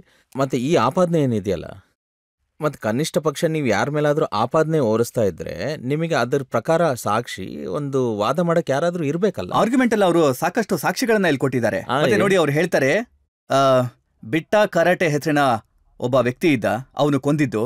ಮತ್ತೆ ನೀವು ಹೇಳಿದ್ರಿಂದಾನೇ ಅವನು 40 ಕಾಶ್ಮೀರಿ ಪಂಡಿತರನ್ನ ಕೊಂದ. ನೀವು ನನಗೊಂದು ಮಾತು ಹೇಳಿ, ಜನವರಿ 26ಕ್ಕೆ 1990ಗೆ ನಮ್ಮ ಕಾಶ್ಮೀರಿ ಅಣ್ಣ ತಂಗಿ ಅಕ್ಕ ತಮ್ಮ ಅಲ್ಲಿಂದ ಹೊರಟರು. ನನಗೊಂದು ವಿಷಯ ಹೇಳಿ, ಜನವರಿ 26, 1990 ತನಕ ಅಂದರೆ, ಯಾಕಂದರೆ ನಾನು ಯಾವಾಗ ಕೇಳಿದ್ರು ಜೀನೋಸೈಡ್ ಆಯಿತು, ಇಷ್ಟು ಜನ ಸತ್ತೋದ್ರು. ಮತ್ತು ನನಗೆ ಹೇಳಿ, ನೀವು ಅವ್ರು ಅಲ್ಲಿಂದ ಹೊರಟಾಗ ನನಗೊಂದು ಲಿಸ್ಟ್ ಕೊಡಿ, ಯಾರ್ದು ಆ ಸತ್ತೋದವ್ರ ಹೆಸರು ನನಗೆ ಕೊಡಿ. ಕನಿಷ್ಠ ಪಕ್ಷ ಅವ್ರ ಹೆಸರುಗಳು ಕೊಡಿ ಸರ್ ನನಗೆ. ನೀವು ಹೇಳ್ತಿದ್ದೀರಿ ಇವರೆಲ್ಲ ಹೇಳ್ತಿದ್ದಾರೆ ನಾನು ಮಾಡಿಸ್ದೆ ಅಂದ್ರೆ, ನನಗಷ್ಟು ಸಾವಿರಾರು ಜನ ಜನವರಿ 26 ಹೋದವರು ಕೇಸ್ನಲ್ಲಿ ದಾಖಲಿಸಲಾಗಿದೆ. ಅದು ನಿಮ್ಮ ವಿರುದ್ಧ ಅಲ್ಲಲ್ಲ. ಜನವರಿ 26, 1990ರಲ್ಲಿ ಕಾಶ್ಮೀರಿ ಪಂಡಿತ ಅಕ್ಕ ತಂಗಿ ಅಣ್ಣ ತಮ್ಮ ಅಲ್ಲಿಂದ ಹೊರಟರು. ಅದಕ್ಕೆ ನೀವು ಈಗ ಕಾನೂನಿ ಕಾರ್ವಾಯಿ ಮಾಡಿ, ನೀವು ಈಗ ಎಕ್ಸ್ಕ್ಲೂಸಿವ್ಲಿ ಅವ್ರಿಗೆ ಹೇಳಿ ಒಂದು ಲಿಸ್ಟ್ ತಗೊಂಡ್ ಬರ್ಲಿ. ಅವ್ರು ಹೇಳ್ತಿದಾರಲ್ಲ ಯಾರ್ಯಾರು ಸತ್ರು ಅಂತ, ಅವ್ರ ಲಿಸ್ಟ್ ಆಯ್ತು ಬಿಡಿ, ಈ ಮಾತು ಪಕ್ಕಕ್ಕಿರ್ಲಿ. ಕಾಶ್ಮೀರಿ ಪಂಡಿತರು ಬರ್ಲಿ, ಯಾಸೀನ್ ಮಲಿಕ್ ಕೂಡ ಬರ್ಲಿ, ಮತ್ತೆ ಇದೇ ವಿಚಾರವಾಗಿ ಆಪ್ಕಿ ಅದಾಲತ್. ಖಂಡಿತ ನಾನು ಇದಕ್ಕೆ ಬರಕ್ ತಯಾರಿದ್ದೀನಿ. ಸರಿ, ನಾನ್ ನಿಮ್ಮನ್ನ ಏನ್ ಕೇಳ್ತಿದ್ದೀನಿ ಅಂತಂದ್ರೆ, ನಿಮ್ಮ ಆ ಪೊಲಿಟಿಕಲ್ ಉದ್ದೇಶ ಇದೆಯಲ್ಲ, ಒಂದ್ ವೇಳೆ ಅದು ಪೊಲಿಟಿಕಲ್ ಪಾರ್ಟೀಸ್ ಅಥವಾ ಪೊಲಿಟಿಕಲ್ ಲೀಡರ್ಸ್ ಇಂಡಿಯಾದಲ್ಲಿದಾರಲ್ಲ, ಅವರಿಗೆ ನೆಗೆಟಿವ್ ಮೆಸೇಜ್ ಕೊಡಲ್ವಾ ನೀವು? ಪದೇ ಪದೇ ನೀವು ಹೇಳ್ತೀರಾ ಇಂಡಿಯಾದಲ್ಲಿ ಮೋಸ್ಟ್ ವಾಂಟೆಡ್ ಜನಗಳಿದ್ದಾರೆ, ಪಾಕಿಸ್ತಾನ್ ಮುಂದೆ ಮೂವ್ ಆಗ್ತಾ ಇಲ್ಲ, ಯಾವುದೋ ಒಂದ್ ರೀತಿಲಿ ಟೆರರಿಸಂನ ಮುಗ್ಸೋದಿಕ್ಕೆ ನೀವು ಮೊರೆದ್ಗ್ ಹೋಗ್ತೀರಾ, ಮತ್ತಲ್ಲ ಅವ್ರನ್ನ ಭೇಟಿ ಮಾಡ್ತಿರ್ತೀರಾ. ನಿಮ್ ಕಡೆಯಿಂದ ಇಂಡಿಯನ್ ಗೌರ್ಮೆಂಟ್ಗೆ ನೆಗೆಟಿವ್ ಮೆಸೇಜ್ ಕೊಡ್ತಿದ್ದೀರಾ ಅಂತ ಅನ್ಸಲ್ವಾ ನಿಮ್ಗೆ? ಅಮ್ಮ ತಂಗಿ, ನನಗೊಂದು ಪ್ರಶ್ನೆ ಇದೆ. ನಾನು ಮುಂಚೆನೂ ಹೇಳಿದೆ, ಈಗಲೂ ಹೇಳ್ತೀನಿ. ನಾನು ಮರೀದ್ ಕ್ಯಾಂಪಿಗೆ ಹೋದಾಗ ಫುಲ್ ನಾಲೆಜಲ್ಲಿ, ಯಾಕಂದರೆ ಅದು ಪಾಕಿಸ್ತಾನ ಎಲ್ಲ ಪತ್ರಿಕೆಗಳಲ್ಲೂ ಬಂತು ನಾನು ಹೋಗಿದ್ದೆ ಅಂತ. ಆವಾಗ ಹಿಂದೂಸ್ತಾನ್ನ ಯಾವುದೇ political party, government political party ಅಥವಾ ಚಾನಲ್ ಅಥವಾ ಸೊಸೈಟಿ ಅಥವಾ ಮೀಡಿಯಾ, ಆವಾಗ ಇದು ನ್ಯೂಸ್ ಕೂಡ ಆಗಲಿಲ್ಲ ಹಿಂದೂಸ್ತಾನಲ್ಲಿ. ಹಿಂದೂಸ್ತಾನ್ ಖುಷಿ ಇತ್ತು ಅವಾಗ. ನನ್ನ ಮಾತು ಕೇಳಿ ಫಸ್ಟ್. ಆಮೇಲೆ ನಾನು ಉಪವಾಸ ಸತ್ಯಾಗ್ರಹ ಮಾಡಿದೆ. ಅಲ್ಲಿಗೆ ನಾನು ಅವನ್ನ ಕರೆದಿಲ್ಲ, ಆ ವ್ಯಕ್ತಿ ತಾನಾಗೆ ಬಂದ್ಬಿಟ್ಟ. ಆವಾಗ ಆಪಾದನೆ ಮಾಡ್ತೀರಿ ನೀವು. ಅಂದರೆ ಇದರ ಅರ್ಥ ಏನು ಅಂದರೆ, ಯಾವಾಗ ನಿಮಗೆ ಸೂಟ್ ಆಗುತ್ತೋ, ಇದು ಸರಿ ಹೋಗ್ತಾ ಇದೆ, ಅಂತ ಅನಿಸ್ದಾಗ ನೀವು ಹಿಂದೆ ಅಪ್ರಿಷಿಯೇಟ್ ಮಾಡ್ತೀರಿ.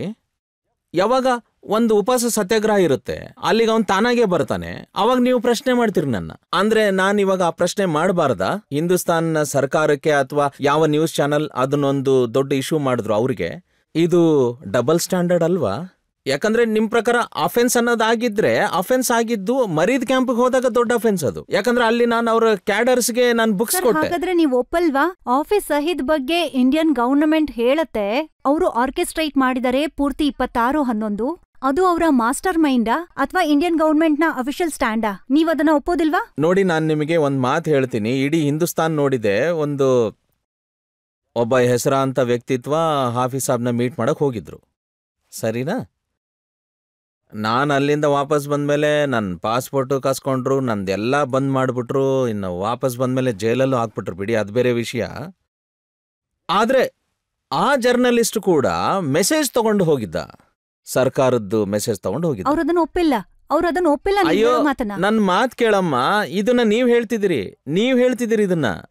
ನನ್ ಮಾತ್ ಕೇಳಿ, ಒಂದ್ ವೇಳೆ ಅವನು ಗವರ್ಮೆಂಟ್ ಪರ್ಮಿಷನ್ ಇಲ್ದೆ ಅಲ್ಲಿಗೆ ಹೋಗಿದ್ರೆ ಅವನ ಗತಿ ನನ್ ಗತಿನೇ ಆಗಿರ್ತಿತ್ತು. ಆಮೇಲೆ ಯಾಸಿನ್ ಸಾಹೇಬ್ರೆ, ಸರ್ಕಾರ ಹೇಳ್ತಾ ಇದೆ ಅವ್ರು ಕಳಿಸ್ಕೊಟ್ಟಿಲ್ಲ ಅಂತ, ಪಾರ್ಲಿಮೆಂಟ್ ಅಲ್ಲೂ ಹೇಳಿದ್ದಾರೆ, ಮತ್ತೆ ಹೋದವರು ಕೂಡ ಹೇಳ್ತಾ ಇದ್ದಾರೆ ನಾನು ಸರ್ಕಾರದ ಕಡೆಯಿಂದ ಹೋಗಿಲ್ಲ.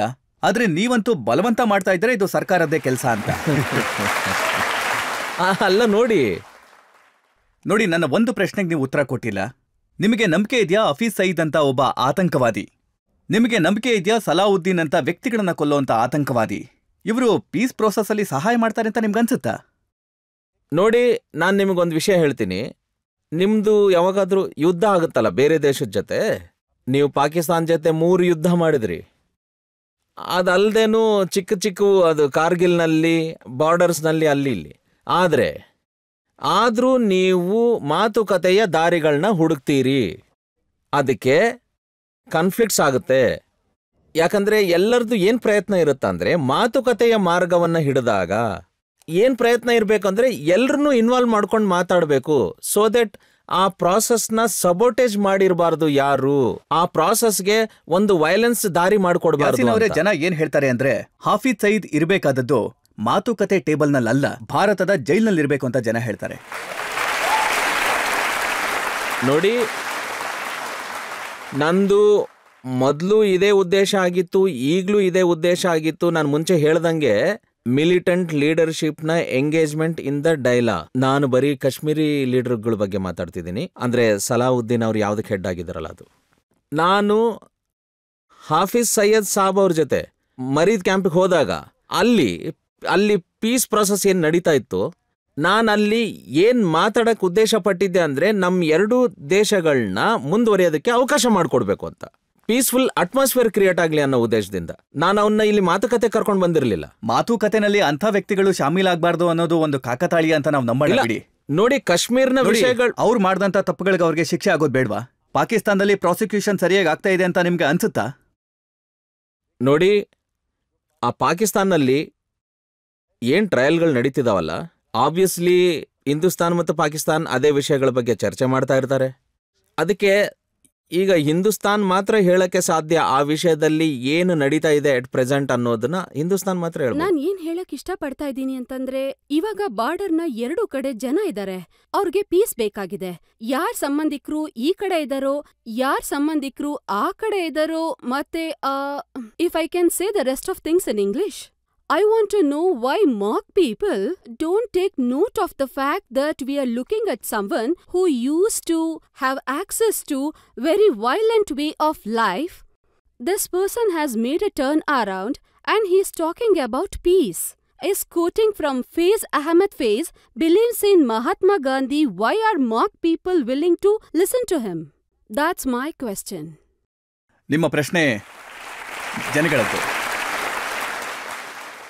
ಅವ್ರು ನಿಮಗೆ ನೆನಪು ಮಾಡ್ತಾ ಇದ್ದಾರೆ, ಯಾಸಿನ್ ಮಲಿಕ್ ಅವರು ಮಿಲಿಟೆನ್ಸಿನ ಬಿಟ್ಟು ಮಹಾತ್ಮ ಗಾಂಧಿ ದಾರಿನ ಒಪ್ಕೊಂಡ್ರು, ಶಾಂತಿ ಮಾರ್ಗನ ಒಪ್ಕೊಂಡ್ರು. ಆದ್ರೆ ಇವತ್ತಿಗೂ ಜನರು ನಿಮ್ಮ ಮಾತನ್ನ ಒಪ್ಪೋದಕ್ಕೆ ಸಿದ್ಧವಾಗಿಲ್ಲ. ನೋಡಿ, ಈ ಮಾತು ಕೇಳೋದಕ್ಕೆ ತಯಾರಿಲ್ಲದ ಜನ ಏನಿದಾರಲ್ಲ, ಅದರ ಮೆಸೇಜ್ ನೀವು ಕಾಶ್ಮೀರ್ನಲ್ಲಿ ಈಗಿನ ಯೂತ್ ಏನಿದ್ದಾರೆ, ಅಂದರೆ ನಾವು ನಮ್ಮ ಬಂಧುಗಳನ್ನು ಬಿಟ್ಟಾಗ ಕಾಶ್ಮೀರಲ್ಲಂತೂ ನನ್ನ ವಿರುದ್ಧ ಒಂದು ದೊಡ್ಡ ಆಪಾದನೆ ಆಗೋಯ್ತು. ಇದು ಒಳ್ಳೆ ನಿರ್ಧಾರನೋ ಕೆಟ್ಟ ನಿರ್ಧಾರನೋ. ಆಮೇಲೆ ಹೊಸ ನ್ಯೂ ಜನ್ರೇಷನ್ ಏನಿದೆ, ಆ ನ್ಯೂ ಜನ್ರೇಷನ್ಗೆ ನಾವು ಕಂಪ್ಲೀಟ್ ಟ್ರೈನಿಂಗ್ ಕೊಟ್ಬಿಟ್ಟಿದ್ವಿ ನಾನ್ ವೈಲೆಂಟ್ ಮೂವ್ಮೆಂಟ್ ಕಡೆಗೆ. ಅದರ ಪ್ರೂಫ್ ನೀವು ನೋಡಿದಿರಿ. 2008ರಲ್ಲಿ ಒಂದು ಕಲೆಕ್ಟಿವ್ ಟ್ರಾನ್ಸಿಷನ್ ಆಯಿತು from violent movement to non violent movement. ಆದರೆ ಈಗ ನೀವು ಕೇಳಿರೋ ಜೆನ್ಯೂನ್ ಕ್ವಶನ್ ಏನಿದೆ, ಒಂದು ರೆಸ್ಪಾನ್ಸ್ ಲೆವೆಲ್ ಏನಿದೆ, ಒಂದು ಇಂಡಿಯನ್ ಆಡಿಯನ್ಸ್ ಮತ್ತು ಇಂಡಿಯನ್ ಸಿವಿಲ್ ಸೊಸೈಟಿ ಕಡೆಗೆ, ಬಹುಶಃ ಇವ್ರು ಏನು ಹೇಳಕ್ಕೆ ಇಷ್ಟಪಡ್ತಾರೆ ಅಂದರೆ ಕಾಶ್ಮೀರ್ನ ಸಮಸ್ಯೆ ಬಂದೂಕಿಂದನೇ ಸಾಲ್ವ್ ಆಗುತ್ತೆ ಅಂತ. ಶಾಂತಿಯುತವಾಗಿ ಆಗಲ್ಲ ಅಂತ ಹೇಳ್ತಿದಾರೇನೋ. It is not a good message. Yasin ಸಾಹೇಬ್ರೆ, ಆದರೆ ಕಾಶ್ಮೀರ್ನ ಜನಗಳಂತೂ ನಿಮ್ಮ ಜೊತೆ ಇದಾರಲ್ವಾ? ನೋಡಿ, ನಾನು ಯಾವತ್ತೂ ಹೇಳ್ಕೊಳ್ಳಲ್ಲ ನಾನು ದೊಡ್ಡ ಲೀಡರು, ನಾನು ಇಷ್ಟು ದೊಡ್ಡ ವ್ಯಕ್ತಿ ಅಂತ. ಆದರೆ ನಾನು ಒಂದು ಮಾತಂತೂ ಖಂಡಿತವಾಗ್ಲೂ ಹೇಳ್ತೀನಿ, ಕಾಶ್ಮೀರಲ್ಲಿ ಎಷ್ಟು ಜನರಿದಾರೋ ಅವ್ರ ಆಸೆ ಏನು ಅಂದರೆ ಕಾಶ್ಮೀರ್ನ ಸಮಸ್ಯೆಗಳು ಬಗೆಹರಿಬೇಕು. ಕಾಶ್ಮೀರ್ ಡಿಸ್ಪ್ಯೂಟಲ್ಲಿ ಇರೋದು ನಮಗೆ ಇಷ್ಟ ಇಲ್ಲ. ಅವರು ಕಾಶ್ಮೀರ್ನ ಸಮಸ್ಯೆಗಳಿಗೆ ಪರಿಹಾರ. ಇಲ್ಲಿ ಕೂತಿರೋಂಥ ಅಷ್ಟು ಜನಕ್ಕೂ ಗೊತ್ತಿದೆ, ನೀವು ಕೇವಲ ಮಾತಿಗಷ್ಟೇ ಗಾಂಧಿ ಅವರ ದಾರಿ ನಡೀತಾ ಇದ್ದೀರಿ. ಆದರೆ ಪ್ರಾಕ್ಟಿಕಲ್ ಆಗಿ ನೋಡಿದಾಗ ನಿಮ್ಮ ಗೆಳೆತನ ಇರುವಂಥದ್ದು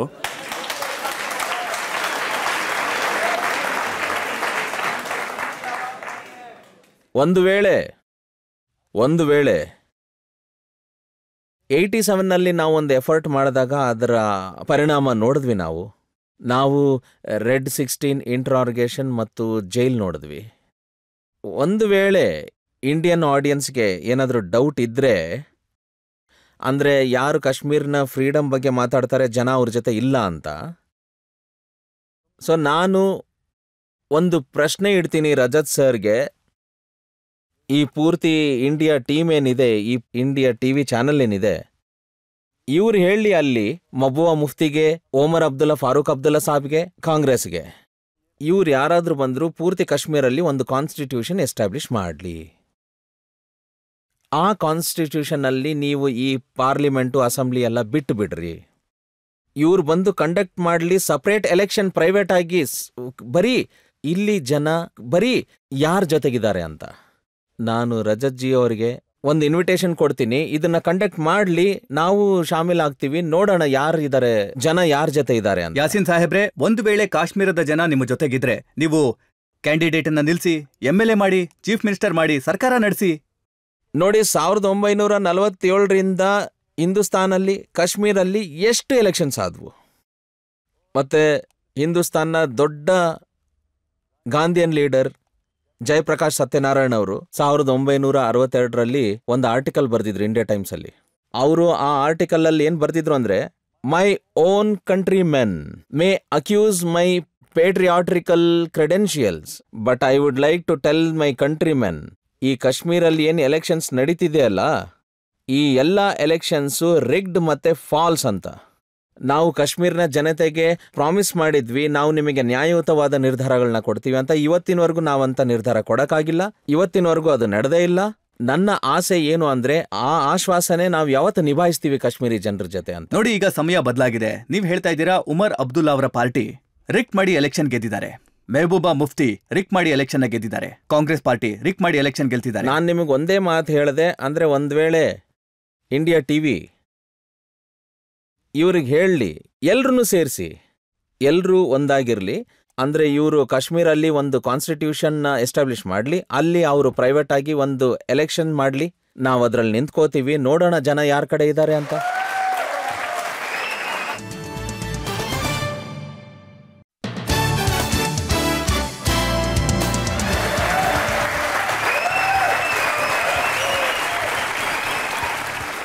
ನಮಗೆ ನಂಬಿಕೆ ಇದೆ, ವಿಶ್ವಾಸ ಇದೆ. ಯಾಸಿನ್ ಮಲಿಕ್ ಮತ್ತೆ ತಮ್ಮ ಸಂಗಾತಿಗಳೆಲ್ಲ ಸೇರ್ಕೊಂಡು ಕಾಶ್ಮೀರ್ನ ಒಳ್ಳೆದಕ್ಕಾಗಿ, ಕಾಶ್ಮೀರದಲ್ಲಿರುವಂತಹ ಜನಗಳ ಸಮಸ್ಯೆನ ಬಗೆಹರಿಸೋದಕ್ಕಾಗಿ ಮತ್ತು ಅವರ ಸಮಸ್ಯೆನ ತೀರಿಸೋದಕ್ಕಾಗಿ ಭಾರತ ಸರ್ಕಾರದ ಜೊತೆ ಮಾತುಕತೆ ಮಾಡಿ ಒಂದು ದಾರಿನ ಹುಡುಕೊಳ್ಳಿ. ಇವತ್ತಿನ ಕಾರ್ಯಕ್ರಮವನ್ನ ಇಲ್ಲಿಗೆ ಮುಗಿಸ್ತಾ ಇದ್ದೇವೆ. ಮುಂದಿನ ವಾರ ಮತ್ತೆ ಭೇಟಿಯಾಗೋಣ ಮತ್ತೊಬ್ಬರು ಹೊಸ ವ್ಯಕ್ತಿಯೊಂದಿಗೆ. ಅಲ್ಲಿ ತನಕ ನಮಸ್ಕಾರ.